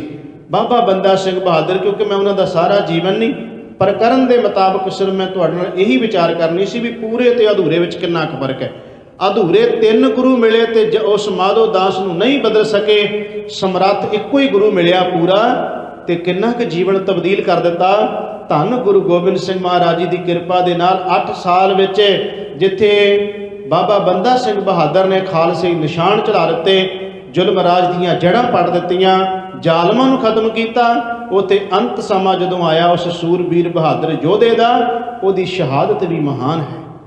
ਜਿਹਨੂੰ ਸ਼ਹੀਦ ਕੀਤਾ ਗਿਆ, ਉਹਦੀਆਂ ਅੱਖਾਂ ਦੇ ਸਾਹਮਣੇ 4 ਸਾਲ ਦਾ ਬੱਚਾ ਜਿਹੜਾ ਸੀ ਉਹਦੇ ਧੜਕਦੇ ਹੋਏ ਕਾਲਜੇ ਨੂੰ ਕੱਢ ਦਿੱਤਾ ਗਿਆ। ਬਾਬਾ ਬੰਦਾ ਸਿੰਘ ਬਹਾਦਰ ਦੇ ਮੂੰਹ ਵਿੱਚ ਪਾ ਦਿੱਤਾ ਗਿਆ। ਬਾਬਾ ਬੰਦਾ ਸਿੰਘ ਬਹਾਦਰ ਦਾ ਜਮੂਰਾਂ ਨਾਲ ਮਾਸ ਨੋਚਿਆ ਗਿਆ। ਗੁਰੂ ਕੇ ਸਿੱਖ ਨੇ ਇੱਕ ਵਾਰ ਸੀ ਨਹੀਂ ਕੀਤੀ, ਇੱਕ ਵਾਰ ਹਾਏ ਨਹੀਂ ਕੀਤੀ। ਬਾਬਾ ਬੰਦਾ ਸਿੰਘ ਬਹਾਦਰ ਦੀ ਸ਼ਹਾਦਤ ਬੜੇ ਤਸੀਹੇ ਦਿੱਤੇ ਗਏ। ਅੱਖ ਖੱਬੀ ਕੱਢੀ, ਫਿਰ ਸੱਜੀ ਕੱਢੀ, ਫਿਰ ਖੱਬੀ ਲੱਤ ਵੱਡੀ, ਫਿਰ ਸੱਜੀ ਵੱਡੀ, ਫਿਰ ਬਾਹਾਂ ਵੱਡੀਆਂ, ਇਸ ਤਰ੍ਹਾਂ ਟੁਕੜੇ ਕਰ ਦਿੱਤੇ ਬਾਬਾ ਜੀ ਦੇ। ਪਰ ਉਹ ਸੂਰਬੀਰ ਬਹਾਦਰ ਯੋਧਾ ਸਮਰੱਥ ਗੁਰੂ ਗੋਬਿੰਦ ਸਿੰਘ ਮਹਾਰਾਜ ਜੀ ਦਾ ਸਿੱਖ ਬਣਿਆ ਤੇ ਸੱਚਮੁੱਚ ਹੀ ਪੂਰੇ ਨੇ ਪੂਰਾ ਹੀ ਕਰ ਦਿੱਤਾ, ਪੂਰੇ ਨੇ ਪੂਰਾ ਹੀ ਬਣਾ ਦਿੱਤਾ, ਅਧੂਰਾ ਨਾ ਰਹਿਣ ਦਿੱਤਾ। ਅਧੂਰਿਆਂ ਨਾਲ ਜੁੜਿਆ ਸੀ, ਅਧੂਰਾ ਸੀ ਪਹਿਲਾਂ, ਪਰ ਪੂਰੇ ਸਤਿਗੁਰੂ ਨੇ ਪੂਰਾ ਹੀ ਸੱਚਮੁੱਚ ਕਰ ਦਿੱਤਾ। ਸਤਿਗੁਰੂ ਗੁਰੂ ਨਾਨਕ ਦੇਵ ਜੀ ਅੱਜ ਦੇ ਸ਼ਬਦ ਵਿੱਚ ਇਹੀ ਕਹਿ ਰਹੇ ਨੇ ਕਿ ਪਹਿਲੀ ਗੱਲ ਕਿ ਪੂਰੇ ਬਾਰੇ ਜਾਣਕਾਰੀ ਹੋਣੀ ਚਾਹੀਦੀ ਹੈ ਕਿ ਪੂਰਾ ਗੁਰੂ ਕੌਣ ਹੈ। ਤੇ ਅੱਜ ਲੱਭਣ ਦੀ ਕਿਤੇ ਲੋੜ ਨਹੀਂ ਹੈ ਵੀ ਭਾਲ ਕਰਨ ਜਾਈਏ ਵੀ ਫਿਰ ਕਿਹੜਾ ਪੂਰਾ ਗੁਰੂ ਲੱਭਣਾ ਪਏਗਾ। ਪੂਰੇ ਸਤਿਗੁਰੂ ਧੰਨ ਸ਼੍ਰੀ ਗੁਰੂ ਗ੍ਰੰਥ ਸਾਹਿਬ ਮਹਾਰਾਜ ਜੀ ਗੁਰੂ ਨਾਨਕ ਦੀ ਉਹੀ ਜੋਤ ਹੈ ਜਿਹੜੀ 10 ਸਰੀਰਾਂ ਵਿੱਚ ਦੀ ਹੋ ਕੇ ਗੁਰੂ ਗ੍ਰੰਥ ਸਾਹਿਬ ਮਹਾਰਾਜ ਜੀ ਤੱਕ ਆਈ ਹੈ। ਇਹ ਜੋਤ ਉਹੀ ਹੈ। ਜੋਤ 오ਹਾ ਜੁਗਤ ਸਹਿਕਾਇਆ ਫੇਰ ਪਲਟੀਐ। ਧੰਨ ਗੁਰੂ ਗ੍ਰੰਥ ਸਾਹਿਬ ਮਹਾਰਾਜ ਜੀ ਪੂਰੇ ਹਨ ਤੇ ਜੇ ਕੋਈ ਮਨੁੱਖ ਪੂਰੇ ਨਾਲ ਜੁੜੇਗਾ ਤਾਂ ਹੀ ਉਸ ਨੂੰ ਪੂਰੇ ਪਰਮਾਤਮਾ ਪਰਮੇਸ਼ਰ ਦੀ ਸਮਝ ਸੂਝ-ਬੂਝ ਹੋ ਸਕਦੀ ਹੈ। ਇੱਕ ਪ੍ਰਮਾਣ ਮੈਂ ਤੁਹਾਡੇ ਸਾਹਮਣੇ ਭਗਤ ਕਬੀਰ ਸਾਹਿਬ ਜੀ ਦਾ ਰੱਖਣਾ ਹੈ। ਭਗਤ ਕਬੀਰ ਸਾਹਿਬ ਜੀ ਕਹਿੰਦੇ ਨੇ, ਹੇ ਜੀਵ, ਜੇ ਤੈਨੂੰ ਪਿਆਰ ਦੀ ਖੇਡ ਖੇਡਣ ਦਾ ਸ਼ੌਂਕ ਹੈ ਨਾ, ਤੂੰ ਕਹਿਣਾ ਕਿ ਮੈਂ ਪ੍ਰੇਮ ਦੀ ਖੇਡ ਖੇਡਣੀ ਹੈ, ਪਿਆਰ ਦੀ ਖੇਡ ਖੇਡਣੀ ਹੈ। ਤੇ ਭਗਤ ਕਬੀਰ ਸਾਹਿਬ ਜੀ ਕਹਿੰਦੇ ਪ੍ਰੇਮ ਤੇ ਪਿਆਰ ਦੀ ਖੇਡ ਤੈਨੂੰ ਪੂਰਾ ਗੁਰੂ ਹੀ ਸਿਖਾ ਸਕਦਾ ਹੈ। ਕਹਿ ਲਗੇ ਜੇ ਪੂਰੇ ਨਾਲ ਜੁੜੇਗਾ ਤੇ ਪਿਆਰ ਦੀ ਖੇਡ ਖੇਡਦਿਆਂ ਹੋਇਆਂ ਉਹਦੇ ਵਿੱਚ ਸਮਾ ਜਾਏਗਾ। ਤੇ ਪ੍ਰਮਾਣ ਬੜਾ ਸੁੰਦਰ ਦਿੱਤਾ। ਭਗਤ ਕਬੀਰ ਸਾਹਿਬ ਜੀ ਕਹਿੰਦੇ ਨੇ, ਇੱਕ ਮਨੁੱਖ ਨੇ ਜਿਹੜਾ ਸੀ ਸਰੋਂ ਲਿਆਂਦੀ ਤੇ ਸਰੋਂ ਲਿਆ ਕੇ ਤੇਲੀ ਨੂੰ ਦੇ ਦਿੱਤੀ ਤੇ ਤੇਲੀ ਨੇ ਉਹ ਸਰੋਂ ਜਿਹੜੀ ਸੀ ਕੋਹਲੂ ਵਿੱਚ ਪਾਈ ਤੇ ਕਹਿਣ ਲੱਗੇ ਕੋਹਲੂ 'ਚ ਪਾ ਕੇ ਉਹ ਜਿਹੜਾ ਤੇਲੀ ਸੀ ਉਹਨੇ ਕੋਹਲੂ ਚਲਾਇਆ। ਕੋਹਲੂ ਚੱਲਦਾ ਰਿਹਾ। ਜਿਹੜਾ ਉਸ ਕੋਹਲੂ ਦੇ ਥੱਲੇ ਜਿੱਧਰ ਦੀ ਤੇਲ ਨਿਕਲਣਾ ਸੀ ਉੱਥੇ ਭਾਂਡਾ ਰੱਖਿਆ, ਜਿਹੜਾ ਬਰਤਨ ਰੱਖਿਆ ਨਾ, ਤੇ ਭਗਤ ਕਬੀਰ ਸਾਹਿਬ ਜੀ ਕਹਿੰਦੇ ਬਰਤਨ ਸਾਰੇ ਦਾ ਸਾਰਾ ਖਾਲੀ ਹੈ। ਉਹ ਘੜੀ ਮੁੜੀ ਤੇਲੀ ਜਿਹੜਾ ਨਾ ਉਹ ਬਰਤਨ ਵੱਲੇ ਬੰਨੇ ਵੇਂਦਾ ਹੈ, ਕੋਹਲੂ ਵੱਲੇ ਵੇਂਦਾ ਹੈ। ਉਹ ਦੇਖਦਾ ਵੀ ਤੇਲ ਕਿਉਂ ਨਹੀਂ ਆ ਰਿਹਾ। ਤੇ ਭਗਤ ਕਬੀਰ ਸਾਹਿਬ ਜੀ ਕਹਿੰਦੇ ਮੈਂ ਉਧਰ ਦੀ ਲੰਘਿਆ ਤੇ ਮੈਂ ਤੇਲੀ ਨੂੰ ਪੁੱਛਿਆ। ਇੱਕ ਸਿਰਫ ਸਮਝਾਉਣ ਦਾ ਢੰਗ ਤਰੀਕਾ ਹੀ ਹੈ, ਨਹੀਂ ਕਿ ਤੁਸੀਂ ਕਹੋਗੇ ਵੀ ਭਗਤ ਕਬੀਰ ਸਾਹਿਬ ਤੇਲੀ ਨੂੰ ਮਿਲੇ ਸੀ। ਜਦੋਂ ਪ੍ਰਮਾਣ ਕੋਈ ਲੈਣਾ ਹੁੰਦਾ ਹਰ ਇੱਕ ਦਾ ਸਮਝਾਉਣ ਦਾ ਢੰਗ ਆਪਣਾ ਆਪਣਾ ਹੁੰਦਾ ਹੈ। ਭਗਤ ਕਬੀਰ ਸਾਹਿਬ ਜੀ ਉਹ ਤੇਲੀ ਨੂੰ ਕਹਿੰਦੇ ਨੇ ਵੀ ਭਰਾਵਾ ਕੀ ਗੱਲ ਹੈ, ਇਹ ਤੂੰ ਇਸ ਕੋਹਲੂ ਦੇ ਥੱਲੇ ਵੇਖਦਾ ਪਿਆ, ਇਹਦੇ ਵਿੱਚੋਂ ਇਹ ਦਿਖਦਾ ਪਿਆ ਵੀ ਧਾਰ ਨਹੀਂ ਆਉਂਦੀ ਪਈ, ਕਾਰਨ ਕੀ ਹੈ? ਉਹ ਕਹਿੰਦਾ ਕਬੀਰ ਸਾਹਿਬ ਮੈਂ ਬੜਾ ਹੈਰਾਨ ਹਾਂ, ਅੱਗੇ ਵੀ ਤਾਂ ਸਰੋਂ ਵਿੱਚ ਪਾਉਣਾ ਹੈ ਤੇ ਜਦੋਂ ਸਰੋਂ ਪਾਉਂਦਿਆਂ ਸਾਰ ਕੋਹਲੂ ਚੱਲਦਾ ਫਿਰ ਤੇਲ ਦੀ ਧਾਰ ਪੈਂਦੀ ਹੈ, ਇੱਕ ਬੰਨੇ ਖਲ ਨਿਕਲਦੀ ਦੂਜੇ ਬੰਨੇ ਤੇਲ। ਤੇ ਅੱਜ ਤਾਂ ਮੈਂ ਸਵੇਰ ਤੋਂ ਲੈ ਕੇ ਸ਼ਾਮਾਂ ਤੱਕ ਖਪਦਾ ਪਿਆ ਹਾਂ, ਨਾ ਤੇਲ ਨਾ ਖਲ, ਗੱਲ ਨਹੀਂ ਕੋਈ ਬਣਦੀ ਪਈ। ਤੇ ਭਗਤ ਕਬੀਰ ਸਾਹਿਬ ਜੀ ਕਹਿੰਦੇ ਨੇ ਜਰਾ ਚੁੱਕ ਕੇ ਆਪਣੇ ਇਸ ਜਿਹਦੇ ਤੂੰ ਜਿਹੜੀ ਸਰੋਂ ਪਾਈ ਹੈ ਜਰਾ ਦੇਖੀਏ ਤਾਂ ਸਹੀ। ਕਹਿਣ ਲੱਗੇ ਜਦੋਂ ਉਹ ਢੱਕਣ ਚੁੱਕਿਆ ਗਿਆ ਜਿਹਦੇ ਵਿੱਚ ਸਰੋਂ ਪਾਈ ਸੀ ਤੇ ਉਹ ਸਰੋਂ ਸਾਰੀ ਦੀ ਸਾਰੀ ਕੱਚੀ ਸਰੋਂ। ਭਗਤ ਕਬੀਰ ਸਾਹਿਬ ਜੀ ਕਹਿੰਦੇ ਕੀ ਨਿਕਲਣਾ ਵਿੱਚੋਂ, ਸਰੋਂ ਤੇ ਸਾਰੀ ਕੱਚੀ ਹੈ ਤੇ ਕੱਚੀ ਸਰੋਂ 'ਚ ਤੇਲ ਕਿੱਥੋਂ ਨਿਕਲੇਗਾ? ਭਗਤ ਕਬੀਰ ਸਾਹਿਬ ਨੇ ਗੱਲ ਸਰੋਂ, ਗੱਲ ਤੇਲੀ ਦੀ ਨਹੀਂ, ਇੱਥੇ ਗੱਲ ਹੈ ਐ ਮਨੁੱਖ, ਜੇ ਤੂੰ ਪੂਰਾ ਹੋਣਾ ਚਾਹੁੰਦਾ ਤੇ ਪੂਰੇ ਨਾਲ ਜੁੜਨਾ ਪਏਗਾ। ਜੇ ਅਧੂਰੇ ਨਾਲ ਜੁੜ ਗਿਆ ਤੇ ਅਧੂਰੇ ਨਾਲ ਕੀ ਹੋਣਾ? ਜੀਵਨ 'ਚ ਕੋਈ ਤਬਦੀਲੀ ਨਹੀਂ। ਇਹ ਤਾਂ ਉਹ ਗੱਲ ਬਣ ਗਈ ਜਿਵੇਂ ਕੱਚੀ ਸਰੋਂ ਕੋਹਲੂ ਵਿੱਚ ਪਾ ਕੇ ਤੇਲੀ ਲੱਗਾ ਰਿਹਾ ਤੇ ਕੁਝ ਨਾ ਪ੍ਰਾਪਤ ਹੋਈ। ਉੱਥੇ ਭਗਤ ਕਬੀਰ ਸਾਹਿਬ ਨੇ ਸ਼ਲੋਕ ਬੜਾ ਸੁੰਦਰ ਉਚਾਰਿਆ, ਕਬੀਰ ਜਾਓ ਤੋ ਸਾਧ ਪਿਰਮ ਕੀ, ਜੇ ਤੈਨੂੰ ਪ੍ਰੇਮ ਦੀ ਖੇਡ ਖੇਡਣ ਦਾ ਕੋਈ ਸ਼ੌਂਕ ਹੈ, ਕਬੀਰ ਜਾਓ ਤੈ ਸਾਧ ਪਰਮ ਕੀ, ਪਾਕੈ ਛੇਤੀ ਖੇਲ। ਇੱਥੇ ਪਾਕੇ ਛੇਤੀ ਦੇ ਅਰਥ ਵਿਦਵਾਨਾਂ ਨੇ ਕੀਤੇ ਨੇ, ਪਾਕੇ ਤੋਂ ਪੱਕਾ, ਛੇਤੀ ਨਾਲ, ਪੂਰੇ ਗੁਰੂ ਪੱਕੇ ਗੁਰੂ ਦੇ ਨਾਲ ਖੇਡ ਖੇਡ। ਤੇ ਕੀ ਹੋਏਗਾ? ਭਗਤ ਕਬੀਰ ਸਾਹਿਬ ਕਹਿੰਦੇ ਪੂਰੇ ਨਾਲ ਖੇਡ ਖੇਡੇਗਾ ਪੂਰਾ ਬਣਾ ਦੇਗਾ। ਤੇ ਕਾਚੀ ਸਰਸੋਂ ਪੇਲ ਕੇ ਨਾ ਖਲ ਭਈ ਨਾ ਤੇਲ। ਕਹਿਣ ਲੱਗੇ ਕੱਚੀ ਸਰੋਂ ਦੇ ਵਿੱਚੋਂ ਨਾ ਤੇਲ ਨਿਕਲਣਾ ਨਾ ਖਲ ਨਿਕਲਣੀ। ਇੱਥੇ ਕੱਚੀ ਸਰੋਂ ਤੋਂ ਭਾਵ ਹੈ ਕੱਚੇ ਅਧੂਰੇ ਗੁਰੂ, ਉਹਨਾਂ ਨਾਲ ਬੰਦਾ ਜੁੜੇਗਾ ਤੇ ਕੋਈ ਜੀਵਨ 'ਚ ਤਬਦੀਲੀ ਨਹੀਂ ਆਉਣੀ, ਨਾ ਕੋਈ ਜੀਵਨ ਬਣਨਾ ਹੈ, ਨਾ ਕਰਮਕਾਂਡ ਛੁੱਟਣੇ ਨੇ, ਨਾ ਵਹਿਮ ਭਰਮ ਛੁੱਟਣੇ ਨੇ। ਕੱਚੇ ਅਧੂਰੇ ਗੁਰੂ ਅੱਜ ਵੀ ਸਮਾਜ ਵਿੱਚ ਬਹੁਤ ਤੁਰੇ ਫਿਰਦੇ ਨੇ। ਉਹਨਾਂ ਕੱਚਿਆਂ ਦੇ ਨਾਲ ਕੱਚਿਆਂ ਦਾ ਸੰਗ ਕਰਨ ਵਾਲੇ ਵੀ ਕੱਚੇ ਹੀ ਨੇ, ਉਹਨਾਂ ਦੇ ਜੀਵਨ 'ਚ ਵੀ ਕੋਈ ਤਬਦੀਲੀ ਨਹੀਂ। ਪਰ ਦੁਨੀਆ ਚਾਹੁੰਦੀ ਹੈ ਕਿ ਸੌਖਾ ਜਿਹਾ ਗੁਰੂ ਹੋਣਾ ਚਾਹੀਦਾ ਹੈ, ਜਿਹੜਾ ਨਾ ਨਸ਼ੇ ਛਡਾਵੇ, ਨਾ ਕੇਸ ਰੱਖਣ ਦੀ ਗੱਲ ਕਰੇ, ਨਾ ਕੋਈ ਹੋਰ ਬਹੁਤੀਆਂ ਜ਼ਿਆਦੀਆਂ ਜਿਹੜਾ ਹੈ ਕੋਈ ਕਵੇ ਕਿ ਤੁਹਾਨੂੰ ਅੰਮ੍ਰਿਤ ਛਕਣਾ ਪੈਣਾ, ਨਿਤਨੇਮ ਕਰਨਾ ਪੈਣਾ, ਅੰਮ੍ਰਿਤ ਵੇਲੇ ਉੱਠਣਾ ਪੈਣਾ, ਕੋਈ ਇੱਦਾਂ ਦਾ ਗੁਰੂ। ਅੱਜ ਤਾਂ ਮੈਂ ਹੈਰਾਨ ਹਾਂ, ਸ਼ਰਾਬੀ ਕਬਾਬੀ ਵੀ ਗੁਰੂ ਬਣੇ ਬੈਠੇ ਨੇ। ਹੱਦ ਹੋ ਗਈ ਹੈ ਕਿ ਉਹ ਸ਼ਰਾਬੀਆਂ ਕਬਾਬੀਆਂ ਦੇ ਚੇਲੇ ਫਿਰ ਤੇ ਸ਼ਰਾਬੀ ਕਬਾਬੀ ਬਣਨੇ ਆ। ਕੋਈ ਬੀੜੀਆਂ ਸਿਰਗਟਾਂ ਮੂੰਹਾਂ 'ਚ ਪਾਈ ਫਿਰਦਾ ਹੈ ਤੇ ਉਹ ਬਣਿਆ ਫਿਰਦਾ ਕਬਰਾਂ 'ਤੇ ਬੈਠੇ ਹੋਏ, ਕਈ ਉਹਨਾਂ ਨੂੰ ਆਪਣੇ ਗੁਰੂ ਬਣਾਈ ਬੈਠੇ ਨੇ। ਇਹ ਜੀ ਅਖੇ ਪੀਰ ਫਕੀਰ ਹੈ, ਇਹ ਜੀ ਅਖੇ ਉਹਨਾਂ ਦੇ ਕਈ ਨਾਂ ਦਿੱਤੇ ਹੋਏ ਨੇ। ਉਹਨਾਂ ਜਿਹੜੇ ਬੀੜੀਆਂ ਸਿਰਗਟਾਂ ਪੀਣ ਵਾਲੇ ਹੈ, ਦੱਸੋ ਉਹਨਾਂ ਨੂੰ ਜੇ ਕੋਈ ਗੁਰੂ ਆਪਣਾ ਬਣਾਈ ਬੈਠਾ ਹੈ ਤੇ ਕੀ ਉਹਨਾਂ ਤੋਂ ਆਸ ਰੱਖਦਾ ਬੰਦਾ ਕਿ ਕੀ ਉਹਦੀ ਬੀੜੀ ਸਿਰਗਟ ਛੁੱਟ ਜਾਏਗੀ ਜਿਹੜਾ ਉਹਨੂੰ ਮੰਨਦਾ ਹੈ? ਕਿ ਉਹਦੇ ਨਸ਼ੇ ਛੁੱਟ ਸਕਦੇ? ਜਿਹੜਾ ਆਪ ਨਸ਼ੇ ਪੀਂਦਾ ਤੇ ਗਾਹ ਕਿਸੇ ਦੇ ਕੀ ਛਡਾ ਸਕਦਾ ਹੈ? ਜਿਹੜਾ ਆਪ ਹੀ ਕਈ ਕੇਸਾਂ ਦੇ ਵਿੱਚ ਜੇਲ੍ਹਾਂ 'ਚ ਬੈਠਾ ਗੁਰੂ ਹੈ, ਦੱਸੋ ਕਿਸੇ ਦੇ ਕੀ ਬੰਧਨ ਕੱਟ ਸਕਦਾ ਹੈ? ਇਹ ਕੱਚਿਆਂ ਦੇ ਸਾਡੇ ਸਾਹਮਣੇ ਨੇ, ਅਧੂਰੇ ਕੱਚੇ ਗੁਰੂ। ਮੇਰੇ ਸਾਹਮਣੇ ਗੱਲ ਆ ਗਈ, ਫਿਰ ਕਹਿ ਕੇ ਮੈਂ ਸ਼ਬਦ ਦੀ ਵਿਚਾਰ ਨੂੰ ਸੰਪੂਰਨਤਾ ਤੱਕ ਲੈ ਕੇ ਜਾਵਾਂ। ਇੱਕ ਜੇਠੂ ਵਾਲੀਆ ਬਾਬਾ ਹੋਇਆ, ਇਹ ਜੈਂਤੀਪੁਰ ਦੇ ਲਾਗੇ ਹੈ, ਤੇ ਜੇਠੂ ਵਾਲੀਆ ਬਾਬਾ ਹੋਇਆ ਤੇ ਉਹਨੇ ਜੇਠੂ ਵਾਲੀਏ ਬਾਬੇ ਨੇ ਨਾ ਇੱਕ ਵਾਰ ਇਹ ਕਹਿ ਦਿੱਤਾ, ਕਹਿੰਦਾ ਵੀ ਗੁਰੂ ਹੋਵੇ ਤੇ ਘੱਟੋ ਘੱਟ 1.25 ਮਣ ਤੇ ਭਾਰ ਹੋਵੇ ਗੁਰੂ ਦਾ। ਕਹਿੰਦਾ ਗੁਰੂ ਗ੍ਰੰਥ ਸਾਹਿਬ ਦਾ ਤੇ ਭਾਰ ਹੀ ਸਾਰਾ 2-4 ਕਿਲੋ ਹੈ, ਤੇ 2-4 ਕਿਲੋ ਦਾ ਵੀ ਕਹਿੰਦਾ ਕੋਈ ਗੁਰੂ ਹੁੰਦਾ। ਉਹਦੀ ਬੋਲੀ ਹੈ, ਅਸੀਂ ਗੁਰੂ ਗ੍ਰੰਥ ਸਾਹਿਬ ਨੂੰ ਇਹ ਨਹੀਂ ਕਹਿੰਦੇ, ਅਸੀਂ ਤਾਂ ਸਰਬ ਕਲਾ ਸਮਰੱਥ ਸੰਪੂਰਨ ਗੁਰੂ ਮੰਨਦੇ ਹਾਂ। ਪਰ ਮੈਂ ਉਹਦੀ ਅਧੂਰੇ ਕੱਚੇ ਗੁਰੂ ਦੀ ਗੱਲ ਕਰਨ ਲੱਗਾ। ਉਹਨੇ ਇਹ ਗੱਲ ਕਹੀ, ਉਹ ਕਹਿਣ ਲੱਗਾ ਵੀ ਘੱਟੋ ਘੱਟ 1.25 ਮਣ ਤੇ ਭਾਰ ਹੋਵੇ ਨਾ ਗੁਰੂ ਜੀ ਦਾ ਹੋਵੇ। ਫਿਰ ਉਹ ਕਹਿੰਦਾ ਵੀ ਮੈਂ ਗੁਰੂ ਬਣਾਵਾਂਗਾ, ਉਹਦਾ ਭਾਰ ਵੀ ਇੱਦਾਂ ਹੀ ਹੋਏਗਾ। ਉਹਨੇ ਇੱਕ ਗ੍ਰੰਥ ਲਿਖ ਦਿੱਤਾ, ਜਿਸ ਨੂੰ ਉਹਨੇ ਕਹਿ ਦਿੱਤਾ ਵੀ ਇਹ ਵੀ ਆਉਣ ਵਾਲੇ ਸਮੇਂ 'ਚ ਗੁਰੂ ਹੋਵੇਗਾ, ਗ੍ਰੰਥ ਮੇਰਾ ਵੀ। ਉਹਨੇ ਗ੍ਰੰਥ ਲਿਖ ਦਿੱਤਾ, ਤੇ ਗ੍ਰੰਥ ਵਿੱਚ ਉਹ ਲਿਖਦਾ ਕੀ ਹੈ? ਉਹ ਲਿਖਦਾ ਵੀ ਜੈਂਤੀਪੁਰਿਓਂ ਚੱਲੇ ਤੇ ਜੇਠੂ ਵਾਲਿਓਂ ਚੱਲੇ ਤੇ ਜੈਂਤੀਪੁਰੇ ਆ ਗਏ, ਮੂਲੀਆਂ ਦਾ ਢੇਰ ਵੇਖਿਆ ਇੱਕ ਭਾਈ। ਉਹਦੇ ਵਿੱਚ ਲਿਖਦਾ ਕੀ? ਉਹ ਕੋਈ ਰੱਬੀ ਗੱਲ ਨਹੀਂ, ਪਰਮਾਤਮਾ ਦੀ ਕੋਈ ਸਿਫਤ ਨਹੀਂ ਹੈ। ਉਹ ਕਹਿੰਦਾ ਹੈ ਜੇਠੂ ਵਾਲਿਓਂ ਚੱਲੇ ਤੇ ਜੈਂਤੀਪੁਰੇ ਆ ਗਏ, ਮੂਲੀਆਂ ਦਾ ਢੇਰ ਵੇਖਿਆ ਇੱਕ ਭਾਈ। ਕਹਿੰਦਾ ਹੱਟੀ ਤੋਂ ਲੂਣ ਲਿਆ, ਪੱਥਰ ਤੇ ਰਗੜ ਲਿਆ ਤੇ ਮੂਲੀਆਂ ਨੂੰ ਲਾ ਲਿਆ ਭਾਈ। ਹੁਣ ਦੱਸੋ, ਜਿਹੜਾ ਬਾਬਾ ਮੂਲੀਆਂ ਤੇ ਗਾਜਰਾਂ ਤੇ ਲੂਣ ਤੇ ਜੈਂਤੀਪੁਰੇ ਚੱਲਿਆ ਤੇ ਜੇਠੂ ਵਾਲੇ ਆ ਗਏ, ਤੇ ਜੇਠੂ ਵਾਲੇ ਚਲੇ ਗਏ ਤੇ ਜੈਂਤੀਪੁਰੇ ਚਲੇ ਗਿਆ, ਤੇ ਉੱਥੋਂ ਕੱਥੂ ਨੰਗਲ ਚਲਿਆ ਗਿਆ। ਜਿਹੜਾ ਬਾਬਾ ਮੂਲੀਆਂ ਗਾਜਰਾਂ ਲਿਖਦਾ ਗ੍ਰੰਥ ਵਿੱਚ, ਉਹ ਗ੍ਰੰਥ ਨੇ ਦੇਣਾ ਕੀ ਹੈ? ਉਹ ਗ੍ਰੰਥ ਕੀ ਸੇਧ ਦੇਗਾ? ਉਹਦੇ 'ਚ ਲਿਖਿਆ ਇਹੋ ਹੀ ਹੈ, ਬਾਬਾ ਜੀ ਨੂੰ ਕਿਸੇ ਸੱਦਿਆ ਘਰੇ ਭਾਈ, ਕਿਉਂਕਿ ਉਹਨੇ ਕਾਵਿ ਰੂਪ 'ਚ ਲਿਖਿਆ ਨਾ। ਉੱਥੇ ਸਾਗ ਬਣਾਇਆ ਇੱਕ ਮਾਈ, ਵਿੱਚ ਘਿਓ ਪਾਇਆ ਇੱਕ ਭਾਈ, ਬਾਬੇ ਨੇ ਖਾ ਲਿਆ। ਪਰ ਦੱਸੋ ਵੀ ਜਿਹੜਾ ਬਾਬਾ ਲੋਕਾਂ ਦੇ ਘਰਾਂ ਦੀਆਂ ਰੋਟੀਆਂ ਹੀ ਗ੍ਰੰਥ 'ਚ ਲਿਖੀ ਜਾਂਦਾ ਹੈ ਵੀ ਮੈਂ ਕਿਸੇ ਦੇ ਘਰੋਂ ਮੂਲੀਆਂ ਖਾਧੀਆਂ, ਕਿਸੇ ਦੇ ਘਰੋਂ ਸਾਗ ਖਾਧਾ, ਕਿਸੇ ਘਰੋਂ ਮਕਈ ਦੀ ਰੋਟੀ ਖਾਧੀ, ਦੱਸੋ ਉਸ ਗ੍ਰੰਥ ਨੂੰ ਭਾਵੇਂ 4 ਕੁਇੰਟਲ ਦਾ ਬਣਾ ਲਓ, ਕੀ ਕਰਨਾ ਉਹਦੇ 'ਚ? ਜਦੋਂ ਨਿਕਲਣਾ ਹੀ ਕੁਝ ਨਹੀਂ ਉਹਦੇ ਵਿੱਚੋਂ, ਤੇ ਕੀ ਕਰਨਾ? ਗੁਰੂ ਗ੍ਰੰਥ ਸਾਹਿਬ ਮਹਾਰਾਜ ਜੀ ਦੇ ਵਿੱਚ 1430 ਪੰਨੇ ਨੇ, ਤੁਹਾਨੂੰ ਕਿਤੇ ਨਹੀਂ ਮਿਲੇਗਾ ਗੁਰੂ ਨਾਨਕ ਦੇਵ ਮਹਾਰਾਜ ਜੀ ਨੇ ਅੱਜ ਫਲਾਣੇ ਦੇ ਘਰੋਂ ਮਕਈ ਦੀ ਰੋਟੀ ਖਾਧੀ, ਧੰਨ ਗੁਰੂ ਅਰਜਨ ਦੇਵ ਮਹਾਰਾਜ ਨੇ ਫਲਾਣੇ ਘਰੋਂ ਸਾਗ ਖਾਧਾ, ਕਿਤੇ ਨਹੀਂ ਤੁਹਾਨੂੰ ਮਿਲੇਗਾ।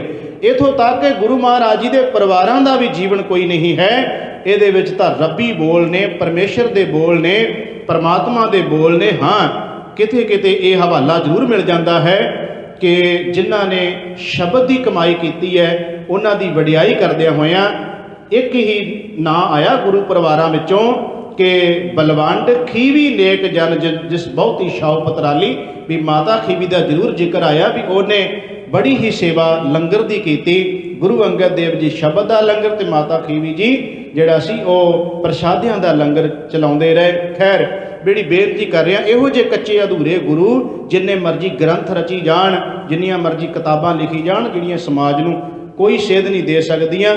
ਧੰਨ ਗੁਰੂ ਗ੍ਰੰਥ ਸਾਹਿਬ ਮਹਾਰਾਜ ਜੀ ਪੂਰੇ ਸਮਰੱਥ ਗੁਰੂ ਜੀ, ਇਹਨਾਂ ਨਾਲ ਜੁੜਾਂਗੇ ਜੀਵਨ ਵੀ ਪੂਰਾ ਬਣ ਜਾਏਗਾ। ਅੱਜ ਦਾ ਸ਼ਬਦ ਹੀ ਇਹੀ ਹੈ। ਧੰਨ ਸ਼੍ਰੀ ਗੁਰੂ ਨਾਨਕ ਦੇਵ ਜੀ ਕਿਰਪਾ ਕਰ ਰਹੇ ਨੇ। ਪੂਰਾ ਸਤਿਗੁਰ ਸੇਵ ਪੂਰਾ ਪਾਇਆ। ਸਾਹਿਬ ਕਿਰਪਾ ਕਰਦੇ ਨੇ ਵੀ ਜਿਨੇ ਪੂਰੇ ਸਤਿਗੁਰੂ ਨੂੰ ਸਿਮਰਿਆ, ਪੂਰੇ ਸਤਿਗੁਰੂ ਦਾ ਹੁਕਮ ਮੰਨਿਆ, ਪੂਰੇ ਸਤਿਗੁਰੂ ਦੀ ਆਗਿਆ ਮੰਨੀ ਹੈ, ਪੂਰੇ ਸਤਿਗੁਰੂ ਦੀ ਆਗਿਆ ਮੰਨ ਕੇ ਸੇਵਾ ਕਮਾਈ ਹੈ, ਨਾਮ ਜਪਿਆ ਹੈ, ਉਹਨੇ ਪੂਰਾ ਪਾ ਲਿਆ। ਪੂਰੇ ਨੂੰ ਜਪ ਕੇ ਪੂਰੇ ਤੱਕ ਪਹੁੰਚ ਗਿਆ, ਪੂਰਾ ਪ੍ਰਾਪਤ ਹੋ ਗਿਆ, ਪਰਮੇਸ਼ਰ ਮਿਲ ਗਿਆ। ਪੂਰੇ ਕਰਮ ਧਿਆਏ ਪੂਰਾ ਸ਼ਬਦ ਮਨ ਵਸਾਇਆ। ਸਾਹਿਬ ਜੀ ਕਹਿੰਦੇ ਨੇ ਇੱਥੇ ਕਰਮ ਦਾ ਅਰਥ ਹੈ ਬਖਸ਼ਿਸ਼। ਜਦੋਂ ਪੂਰੇ ਨੇ ਫਿਰ ਬਖਸ਼ਿਸ਼ ਕੀਤੀ ਤੇ ਕੀ ਬਖਸ਼ਿਸ਼ ਕੀਤੀ? ਪੂਰਾ ਧਿਆਉਣ ਲਾ ਦਿੱਤਾ। ਪੂਰੇ ਨੇ ਬਖਸ਼ਿਸ਼ ਕਰਕੇ ਪੂਰੇ ਨੂੰ ਧਿਆਉਣ ਲਾ ਦਿੱਤਾ ਤੇ ਪੂਰੇ ਨੂੰ ਧਿਆਉਂਦਿਆਂ ਧਿਆਉਂਦਿਆਂ ਉਸ ਪੂਰੇ ਦਾ ਸ਼ਬਦ ਅੰਦਰ ਮਨ ਵਿੱਚ ਵਸ ਗਿਆ। ਪੂਰੇ ਗਿਆਨ ਧਿਆਨ ਮੈਲ ਚੁਕਾਇਆ। ਪੂਰੇ ਨੇ ਕੀ ਕਰ ਦਿੱਤਾ? ਸਾਹਿਬ ਜੀ ਕਹਿੰਦੇ ਪੂਰੇ ਨੇ ਗਿਆਨ ਵੀ ਪੂਰਾ ਹੀ ਦਿੱਤਾ, ਅਧੂਰਾ ਗਿਆਨ ਨਹੀਂ ਦਿੱਤਾ। ਪੂਰੇ ਨੇ ਗਿਆਨ ਵੀ ਪੂਰਾ ਹੀ ਬਖਸ਼ ਦਿੱਤਾ ਤੇ ਸਾਹਿਬ ਜੀ ਕਹਿੰਦੇ ਧਿਆਨ ਵੀ ਪੂਰਾ ਬਖਸ਼ ਦਿੱਤਾ ਤੇ ਅੰਦਰ ਦੀ ਮੈਲ ਵੀ ਖਤਮ ਕਰ ਦਿੱਤੀ। ਪੂਰੇ ਦੇ ਨਾਲ ਜੁੜਨ ਕਰਕੇ ਕੀ ਮਿਲਿਆ? ਗਿਆਨ ਪੂਰਾ ਮਿਲ ਗਿਆ, ਧਿਆਨ ਸੂਝ-ਬੂਝ ਪੂਰੀ ਮਿਲ ਗਈ। ਉਹ ਸੂਝ-ਬੂਝ ਮਿਲ ਗਈ ਜਿਹਦੇ ਨਾਲ ਇਹ ਪਤਾ ਚੱਲ ਗਿਆ ਕਿ ਪੂਰੇ ਨਾਲ ਜੁੜ ਕੇ ਕਿਵੇਂ ਜੀਵਨ ਪੂਰਾ ਕੀਤਾ ਜਾ ਸਕਦਾ ਹੈ। ਸਾਹਿਬ ਕਹਿੰਦੇ ਜਨਮਾਂ ਜਨਮਾਤਰਾਂ ਦੀ ਮੈਲ ਵੀ ਉਹਨੇ ਆਪਣੀ ਖਤਮ ਕਰ ਲਈ। ਹਰ ਸਰ ਤੀਰਥ ਜਾਣ ਮਨੁਆ ਨਹਾਇਆ। ਪੂਰੇ ਨਾਲ ਜੁੜ ਕੇ ਕੀ ਪ੍ਰਾਪਤੀ ਹੋਈ? ਪੂਰੇ ਨੇ ਇਹ ਦੱਸ ਦਿੱਤਾ ਕਿ ਤੀਰਥ ਨਹਾਉਣ ਜਾਉ, ਤੀਰਥ ਨਾਮ ਹੈ, ਤੀਰਥ ਸ਼ਬਦ ਵਿਚਾਰ ਅੰਤਰ ਗਿਆਨ ਹੈ। ਪੂਰੇ ਨੇ ਕੀ ਸਮਝ ਦੇ ਦਿੱਤੀ? ਪੂਰੇ ਨੇ ਇਹ ਸਮਝਾ ਦਿੱਤਾ ਕਿ ਅੰਤਰਗਤ ਤੀਰਥ ਮਲ ਨਹਾਓ। ਬਈ ਅੰਦਰ ਦੇ ਤੀਰਥ ਸਰੋਵਰ ਵਿੱਚ ਨਹਾਉਣਾ ਹੈ, ਇਹ ਪੂਰੇ ਨੇ ਸਿਖਾ ਦਿੱਤਾ। ਸਾਹਿਬ ਜੀ ਕਹਿੰਦੇ ਨੇ ਉਸ ਪੂਰੇ ਨਾਲ ਜੁੜਨ ਕਰਕੇ ਕੀ ਪ੍ਰਾਪਤੀ ਹੋ ਗਈ? ਪੂਰੇ ਦੇ ਚਰਨਾਂ ਵਿੱਚ ਜਾ ਕੇ ਆਪਣੇ ਮਨ ਨੂੰ ਇਸ਼ਨਾਨ ਕਰਵਾ ਲਿਆ, ਅੰਤਰਾਤਮੇ ਇਸ਼ਨਾਨ ਕਰਵਾ ਲਿਆ ਆਪਣਾ ਉਸ ਹਰੀ ਦੇ ਸਰੋਵਰ ਉੱਤੇ ਜਾ ਕੇ। ਸ਼ਬਦ ਮਰੈ ਮਨ ਮਾਰ ਧਨ ਜਨੇਂਦੀ ਮਾਇਆ। ਭਈ ਜਿਸਨੇ ਪੂਰੇ ਗੁਰੂ ਦੇ ਹੁਕਮ ਨੂੰ ਮੰਨ ਕੇ ਸ਼ਬਦ ਦੁਆਰਾ ਆਪਣੇ ਮਨ ਨੂੰ ਵਿਕਾਰਾਂ ਵਾਲੇ ਬੰਨੇ ਤੋਂ ਮਾਰ ਲਿਆ ਹੈ, ਸਾਹਿਬ ਜੀ ਕਹਿੰਦੇ ਉਹ ਮਨੁੱਖੀ ਧਨ ਨਹੀਂ, ਉਹਦੀ ਮਾਂ ਵੀ ਧਨਤਾ ਦੇ ਯੋਗ ਹੈ। ਕਿੰਨੀ ਵਡਿਆਈ ਗੁਰੂ ਗ੍ਰੰਥ ਸਾਹਿਬ ਮਹਾਰਾਜ ਜੀ ਵਿੱਚ ਔਰਤ ਨੂੰ ਵੀ ਦਿੱਤੀ ਹੈ ਕਿ ਨਾਮ ਜਪਣ ਵਾਲਾ ਧਨ ਹੈ ਤੇ ਉਸ ਦੀ ਮਾਂ ਨੂੰ ਵੀ ਨਾਲ ਹੀ ਧਨ ਕਹਿ ਦਿੱਤਾ। ਬਾਬਾ ਫਰੀਦ ਸਾਹਿਬ ਜੀ ਦੇ ਵੀ ਬੜੇ ਪਿਆਰੇ ਬਚਨ ਨੇ। ਬਾਬਾ ਫਰੀਦ ਸਾਹਿਬ ਜੀ ਕਹਿੰਦੇ ਨੇ ਕਿ ਤਿੰਨ ਧਨ ਜਨੇਂਦੀ ਮਾਓ ਆਏ ਸਫਲ ਸੇ। ਕਿਉਂ ਕਿਹਾ ਹੈ? ਕਹਿਣ ਲੱਗੇ ਉਹਨਾਂ ਦਾ ਬੜਾ ਵੱਡਾ ਯੋਗਦਾਨ ਹੁੰਦਾ ਹੈ। ਹੁਣ ਬਾਬਾ ਫਰੀਦ ਸਾਹਿਬ ਦੀ ਮਾਂ ਨੂੰ ਧਨ ਕਹਿਣਾ ਹੀ ਪਊ ਨਾ, ਜਿਸ ਨੇ ਛੋਟੀ ਉਮਰ ਵਿੱਚ ਹੀ ਲਾ ਦਿੱਤਾ ਕਿ ਫਰੀਦਾ ਅੱਲਾ ਦੀ ਭਗਤੀ ਕਰੀਦੀ ਹੈ, ਖੁਦਾ ਦੀ ਭਗਤੀ ਕਰੀਦੀ ਹੈ। ਤੇ ਫਰੀਦ ਕਹਿੰਦਾ ਮਾਂ ਕੀ ਮਿਲਦਾ ਹੈ? ਕਹਿੰਦੀ ਜੋ ਮੰਗੀਏ ਪੁੱਤ ਮਿਲ ਜਾਂਦਾ ਹੈ। ਬਾਬੇ ਫਰੀਦ ਨੇ ਕਿਹਾ ਮਾਂ ਸ਼ੱਕਰ? ਹਾਂ ਪੁੱਤ ਸ਼ੱਕਰ ਤਾਂ ਬੜੀ ਮਾਮੂਲੀ ਜੀ ਗੱਲ ਹੈ, ਬੜਾ ਕੁਝ ਮਿਲ ਜਾਂਦਾ ਹੈ। ਰੋਜ਼ ਸ਼ੱਕਰ ਕੌਲੀ 'ਚ ਪਾ ਕੇ ਰੱਖਣਾ ਤੇ ਕਿਉਂ ਨਹੀਂ ਉਸ ਮਾਂ ਨੂੰ ਧਨ ਕਵਾਂਗੇ? ਰੋਜ਼ ਸ਼ੱਕਰ ਪਾ ਕੇ ਕੋਲ ਰੱਖਣਾ। ਤੇ ਬਾਬਾ ਫਰੀਦ ਸਾਹਿਬ ਦਾ ਭਰੋਸਾ ਖੁਦਾ ਤੇ ਐਸਾ ਵੱਜਿਆ, ਇੱਕ ਦਿਨ ਆਪਣੀ ਮਾਂ ਨੂੰ ਬਾਬੇ ਫਰੀਦ ਨੇ ਕਿਹਾ ਮਾਂ ਗੁਰੂ ਪਰਮਾਤਮਾ ਦੀ ਕਿਰਪਾ ਨਾਲ ਮੈਨੂੰ ਇਹ ਸਮਝ ਆਈ ਹੈ ਕਿ ਤੂੰ ਮੈਨੂੰ ਸ਼ੱਕਰ ਰੱਖ ਰੱਖ ਕੇ ਪਰਮੇਸ਼ਰ ਤੱਕ ਜੋੜਿਆ ਹੈ। ਅੱਜ ਪਰਮੇਸ਼ਰ ਨੇ ਮੈਨੂੰ ਇੱਕ ਸ਼ੱਕਰ ਦਿੱਤਾ ਹੈ, ਇੱਕ ਮਿਠਾਸ ਦਿੱਤੀ ਹੈ। ਇਹ ਸਾਰੀਆਂ ਮਿਠਾਸਾਂ ਉਹਦੇ ਅੱਗੇ ਫਿੱਕੀਆਂ ਪੈ ਜਾਂਦੀਆਂ ਨੇ। ਮਾਂ ਪੁੱਛਦੀ ਕਿਹੜੀ ਮਿਠਾਸ ਮਿਲ ਗਈ ਤੈਨੂੰ? ਤੇ ਬਾਬਾ ਫਰੀਦ ਸਾਹਿਬ ਦਾ ਬੜਾ ਪਿਆਰਾ ਸੁੰਦਰ ਸ਼ਲੋਕ ਹੈ। ਬਾਬਾ ਜੀ ਕਹਿਣ ਲੱਗੇ ਕਿ ਮਾਂ ਅੱਜ ਮੈਨੂੰ ਮਿਲ ਗਿਆ ਹੈ ਸ਼ੱਕਰ, ਖੰਡ, ਨਿਵਾਤ, ਗੁੜ, ਮਾਖਿਓ, ਮਾਝਾ, ਦੁੱਧ, ਸਭੇ ਵਸਤੂ ਮਿੱਠੀਆਂ ਰੱਬ ਨਾ ਪੁੱਜਣ ਤੁਧ ਮਾਂ। ਅੱਜ ਰੱਬ ਦਾ ਜਿਹੜਾ ਮੈਨੂੰ ਮਿਠਾਸ, ਜਿਹੜਾ ਪਰਮੇਸ਼ਰ ਦਾ ਨਾਮ ਹੈ, ਅੱਜ ਮੇਰੇ ਹਿਰਦੇ ਦੇ ਵਿੱਚ ਪੂਰਨ ਤੌਰ ਤੇ ਪ੍ਰਗਟ ਹੋ ਗਿਆ। ਉਹਦੇ ਵਰਗੀ ਮਿਠਾਸ ਇਹਨਾਂ ਮਿਠਾਸਾਂ ਵਿੱਚੋਂ ਨਹੀਂ ਆ ਸਕਦੀ। ਦੇਖੋ ਇੱਕ ਮਾਂ ਨੇ ਫਰੀਦ ਨੂੰ ਕਿੱਥੋਂ ਤੱਕ ਪਹੁੰਚਾ ਦਿੱਤਾ। ਅਸੀਂ ਕਹਾਣੀਆਂ ਹੋਰ ਹੀ ਘੜ ਕੇ ਬਹਿ ਗਏ। ਬਾਬਾ ਫਰੀਦ 12 ਸਾਲ ਜੰਗਲਾਂ 'ਚ ਲਟਕਦਾ ਰਿਹਾ, ਘਰੇ ਆਇਆ, ਕਿਆ ਚਿੜੀਓ ਮਰ ਜੋ ਚਿੜੀਓ ਜੀਪੋ। ਮਾਂ ਨੇ ਕਿਹਾ ਇਹ ਚਿੜੀਆਂ ਮਾਰਨੀਆਂ ਜਿਉਣੀਆਂ ਨਹੀਂ, ਚੱਲ ਫਿਰ ਚੱਲ ਜਾ ਜੰਗਲਾਂ 'ਚ। ਅਸੀਂ ਬਾਬੇ ਫਰੀਦ ਨੂੰ ਹੋਰ ਹੀ ਕੁਝ ਬਣਾ ਕੇ ਰੱਖ ਦਿੱਤਾ ਹੈ। ਗੁਰਮੁਖੋ ਬਾਬਾ ਫਰੀਦ ਦਾ ਕਿਤੇ ਜੀਵਨ ਪੜ੍ਹਨ ਯੋਗ ਹੈ, ਉਹਨਾਂ ਦੀ ਬਾਣੀ ਕਿਤੇ ਪੜ੍ਹ ਕੇ ਦੇਖੋ, ਫਿਰ ਪਤਾ ਚੱਲਦਾ ਕਿ ਬਾਬਾ ਫਰੀਦ ਸਾਹਿਬ ਜੀ ਕੌਣ ਸਨ, ਕਿਸ ਤਰ੍ਹਾਂ ਪਰਮੇਸ਼ਰ ਦੇ ਨਾਲ ਅਭੇਦ ਹੋਏ, ਇੱਕ ਮਿਕ ਹੋਏ ਨੇ। ਸੋ ਖੈਰ ਇਹ ਵੱਖਰਾ ਪ੍ਰਕਰਨ ਹੈ ਉਹਨਾਂ ਦੇ ਜੀਵਨ ਦਾ। ਸਿਰਫ ਇਹ ਬੇਨਤੀ ਆਈ ਵੀ ਉਹ ਮਾਂ ਵੀ ਧਨਤਾ ਦੇ ਯੋਗ ਹੈ ਤੇ ਕੀ ਅਸੀਂ ਮਾਤ ਗੁਜਰੀ ਨੂੰ ਧਨ ਨਹੀਂ ਕਵਾਂਗੇ? ਜਿਸ ਮਾਤ ਗੁਜਰੀ ਨੇ ਆਪਣੇ ਸਿਰ ਦੇ ਸਾਈਂ ਨੂੰ ਤੋਰਿਆ, ਜਿਸ ਮਾਂ ਗੁਜਰੀ ਨੇ ਆਪਣੇ ਪੋਤਰਿਆਂ ਨੂੰ ਆਪਣੇ ਹੱਥੀਂ ਸ਼ਹਾਦਤ ਵਾਲੇ ਬੰਨੇ ਤੋਰਿਆ ਹੈ, ਕਿ ਉਹ ਮਾਤ ਗੁਜਰੀ ਧਨ ਨਹੀਂ ਹੈ? ਕਿਹਦਾ ਜ਼ਿਕਰ ਕਰਾਂਗੇ ਕਿ ਭਾਈ ਤਾਰੂ ਸਿੰਘ ਦੀ ਮਾਂ ਨੂੰ ਧਨ ਨਹੀਂ ਕਵਾਂਗੇ? ਜਿਸ ਮਾਂ ਨੇ ਕਹਾ ਪੁੱਤ ਜੇ ਤੂੰ ਇਹ ਗੁਰਸਿੱਖਾਂ ਦੀ ਸੇਵਾ ਕਰਨੀ ਹੈ ਤੇ ਪੱਤਾ ਸਿੰਘਾਂ ਦਾ ਪੁੱਤ ਵੈਰੀ ਬਣਿਆ ਬੈਠਾ ਹੈ, ਇਹਨਾਂ ਦੀ ਸੇਵਾ ਕਰੇਗਾ ਤੇ ਪੁੱਤ ਇਸ ਸੇਵਾ ਦੇ ਵਿੱਚ ਹੋ ਸਕਦਾ ਉਹ ਦਿਨ ਵੀ ਆ ਜਾਏ ਜਿਸ ਦਿਨ ਹਕੂਮਤ ਨੂੰ ਇਹ ਸਾਡੀ ਸੇਵਾ ਨਾ ਭਾਈ, ਇਸ ਦੇ ਬਦਲੇ ਵਿੱਚ ਪੁੱਤ ਹੋ ਸਕਦਾ ਹੈ ਆਪਣੇ ਤੇ ਤਸ਼ੱਦਦ ਵੀ ਹੋ ਸਕਦੇ, ਜ਼ੁਲਮ ਵੀ ਹੋ ਸਕਦਾ ਹੈ।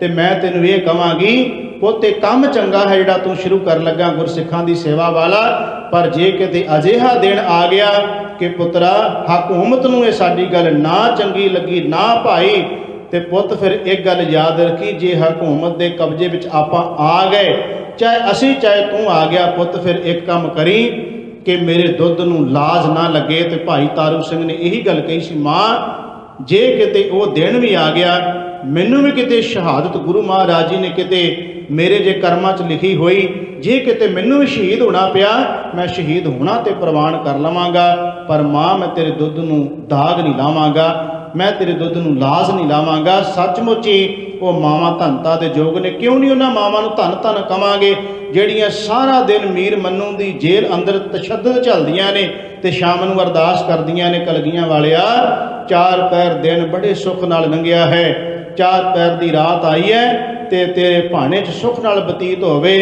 ਦਿਨ ਚੜ੍ਹਦਾ ਹੈ, ਬੱਚਿਆਂ ਦੇ ਫਿਰ ਟੁਕੜੇ ਕੀਤੇ ਜਾਂਦੇ ਆ, ਬੱਚੇ ਉੱਪਰ ਸੁੱਟ ਕੇ ਨੇਜਿਆਂ 'ਚ ਪਰੋਏ ਜਾਂਦੇ ਆ, ਬੱਚਿਆਂ ਦੇ ਟੁਕੜੇ ਕਰਕੇ ਗਲਾਂ 'ਚ ਹਾਰ ਪਾਏ ਜਾਂਦੇ ਆ, ਪਰ ਉਹ ਮਾਵਾਂ ਫਿਰ ਵੀ ਕਹਿੰਦੀਆਂ ਕਲਗੀਆਂ ਵਾਲਿਆ ਤੇਰਾ ਲੱਖ ਲੱਖ ਸ਼ੁਕਰ ਹੈ, ਨਾ ਅਸੀਂ ਡੋਲੇ ਨਾ ਇਹ ਤੇਰੇ ਬੱਚੇ ਡੋਲੇ, ਸ਼ੁਕਰ ਹੈ ਕਿ ਸਾਡੀਆਂ ਅੱਖਾਂ ਦੇ ਸਾਹਮਣੇ ਇਹ ਬੱਚੇ ਸ਼ਹੀਦ ਹੋ ਗਏ ਨੇ।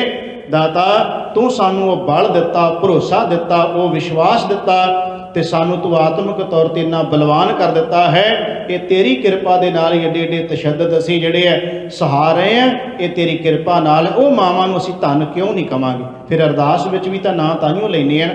ਖੈਰ ਸਤਿਗੁਰਾਂ ਦੀ ਬਾਣੀ ਵਿੱਚ ਬਹੁਤ ਐਸੇ ਸ਼ਬਦ ਨੇ ਜਿਨ੍ਹਾਂ ਵਿੱਚ ਨਾਮ ਜਪਣ ਵਾਲਿਆਂ ਦੀ ਮਾਂ ਨੂੰ ਵੀ ਧੰਨ ਕਿਹਾ ਗਿਆ ਹੈ। ਸਾਹਿਬ ਜੀ ਕਹਿੰਦੇ ਨੇ ਸ਼ਬਦ ਮਰੈ ਮਨ ਮਾਰ, ਧੰਨ ਜਨੇਂਦੀ ਮਾਇਆ। ਸਾਹਿਬ ਕਹਿੰਦੇ ਜਿਨ੍ਹਾਂ ਨੇ ਆਪਣਾ ਮਨ ਵਿਕਾਰਾਂ ਵਾਲੇ ਬੰਨਿਓ ਮਾਰ ਲਿਆ ਹੈ ਉਹ ਮਨੁੱਖ ਵੀ ਧੰਨ ਤੇ ਉਹਨਾਂ ਦੀਆਂ ਮਾਵਾਂ ਵੀ ਧੰਨ ਜਿਨ੍ਹਾਂ ਨੇ ਇਸ ਬੰਨੇ ਲਾ ਦਿੱਤਾ। ਸਾਹਿਬ ਕਿਰਪਾ ਕਰਦੇ ਦਰ ਸੱਚੈ ਸਚਿਆਰ ਸੱਚਾ ਆਇਆ। ਸਾਹਿਬ ਜੀ ਕਹਿੰਦੇ ਫਿਰ ਐਸੇ ਜਿਹੜੇ ਜੀਵ ਨੇ ਨਾ ਜਿਹੜੇ ਪੂਰੇ ਨਾਲ ਜੁੜੇ ਉਹ ਸਚਿਆਰ ਬਣ ਗਏ, ਸਚਿਆਰ ਬਣ ਕੇ ਸੱਚੇ ਦੇ ਦਰ ਉੱਤੇ ਪ੍ਰਵਾਨ ਹੋ ਗਏ, ਸੱਚੇ ਨੇ ਆਪਣੇ ਦਰ ਉੱਤੇ ਕਬੂਲ ਕਰ ਲਿਆ ਉਹਨਾਂ ਨੂੰ। ਤੇ ਸਾਹਿਬ ਜੀ ਅਖੀਰਲੀ ਪੰਕਤੀਆਂ ਵਿੱਚ ਕਿਰਪਾ ਕਰਦੇ ਨੇ ਪੁੱਛ ਨਾ ਸਕੈ ਕੋਏ ਜਾਂ ਖਸਮੈ ਪਾਇਆ। ਇੱਥੇ ਪੁੱਛ ਨਾ ਸਕੇ ਦਾ ਕੋਈ ਦਾ ਮਤਲਬ ਹੈ ਉਹਨਾਂ ਵੱਲੇ ਕੋਈ ਉਂਗਲ ਨਹੀਂ ਕਰ ਸਕਦਾ, ਉਹਨਾਂ ਦੇ ਜੀਵਨ ਵੱਲੇ ਕੋਈ ਉਂਗਲ ਨਹੀਂ ਕਰੇਗਾ। ਉਹਨਾਂ ਦੇ ਇਸ ਲੋਕ ਵਿੱਚ ਵੀ ਉਹਨਾਂ ਨੇ ਆਪਣਾ ਮੁੱਖ ਉਜਲਾ ਕਰ ਲਿਆ। ਜਦੋਂ ਪ੍ਰਭੂ ਦੇ ਦਰਬਾਰ ਵਿੱਚ ਗਏ ਤੇ ਉੱਥੇ ਵੀ ਰੇ ਰੇ ਦਰਗੇ ਕਹੇ ਨਾ ਕੋਊ, ਆਓ ਬੈਠ ਆਦਰ ਸ਼ੁਭ ਦੇਵ। ਇੱਥੇ ਵੀ ਮਾਨ ਤੇ ਪ੍ਰਭੂ ਦੇ ਦਰਬਾਰ ਵਿੱਚ ਵੀ ਉਹਨਾਂ ਨੂੰ ਮਾਨ ਮਿਲਦਾ ਜਿਹੜੇ ਸੱਚੇ ਨਾਲ ਜੁੜ ਜਾਂਦੇ ਨੇ। ਨਾਨਕ ਸੱਚ ਸਲਾਹੇ ਲਿਖਿਆ ਪਾਇਆ। ਉਹਨਾਂ ਨੇ ਆਪਣੇ ਮੱਥੇ ਦੇ ਉਹ ਭਾਗ ਜਿਹੜੇ ਸਨ ਪ੍ਰਭੂ ਨੂੰ ਮਿਲਾਪ ਵਾਲੇ, ਉਹ ਭਾਗ ਉਹਨਾਂ ਨੇ ਗੁਰੂ ਨਾਲ ਜੁੜ ਕੇ ਉਹਨਾਂ ਭਾਗਾਂ ਨੂੰ ਪ੍ਰਗਟ ਕਰ ਲਿਆ, ਸੱਚ ਨੂੰ ਸਲਾਹ ਕੇ, ਸੱਚ ਨਾਲ ਜੁੜ ਕੇ। ਪਰ ਸੱਚ ਨਾਲ ਜੁੜੇ ਕਿਵੇਂ? ਸੱਚੇ ਨੇ ਜੋੜ ਦਿੱਤਾ। ਸਤਿਗੁਰੂ ਗੁਰੂ ਨਾਨਕ ਦੇਵ ਸੱਚੇ ਪਾਤਸ਼ਾਹ ਮਹਾਰਾਜ ਜੀ ਦਾ ਅੱਜ ਦਾ ਜੋ ਇਹ ਪਾਵਨ ਪਵਿੱਤਰ ਸ਼ਬਦ ਪੌੜੀ ਦੇ ਰੂਪ ਵਿੱਚ ਸਤਿਗੁਰਾਂ ਮਹਾਰਾਜ ਨੇ ਉਚਾਰਨ ਕੀਤਾ, ਮਲਾਰ ਰਾਗ ਦੀ ਜੋ ਵਾਰ ਗੁਰੂ ਨਾਨਕ ਦੇਵ ਮਹਾਰਾਜ ਜੀ ਦੀ ਉਚਾਰਨ ਕੀਤੀ ਹੋਈ, ਜਿਸ ਦੀ ਵਿਚਾਰ ਚੱਲ ਰਹੀ ਹੈ। ਧੰਨ ਗੁਰੂ ਨਾਨਕ ਦੇਵ ਜੀ ਨੇ ਕਿਰਪਾ ਕੀਤੀ ਕਿ ਭਾਈ ਪੂਰੇ ਨਾਲ ਜੁੜ ਕੇ ਹੀ ਜੀਵਨ ਪੂਰਾ ਹੋ ਸਕਦਾ ਹੈ ਤੇ ਆਪਾਂ ਪੂਰੇ ਨਾਲ ਜੁੜਨਾ ਹੈ। ਧੰਨ ਗੁਰੂ ਗ੍ਰੰਥ ਸਾਹਿਬ ਮਹਾਰਾਜ ਜੀ। ਫਿਰ ਪੂਰਾ ਪ੍ਰਭ ਆਰਾਧਿਆ, ਪੂਰਾ ਜਾਂ ਕਾ ਨਾਉ ਨਾਨਕ ਪੂਰਾ ਪਾਇਆ।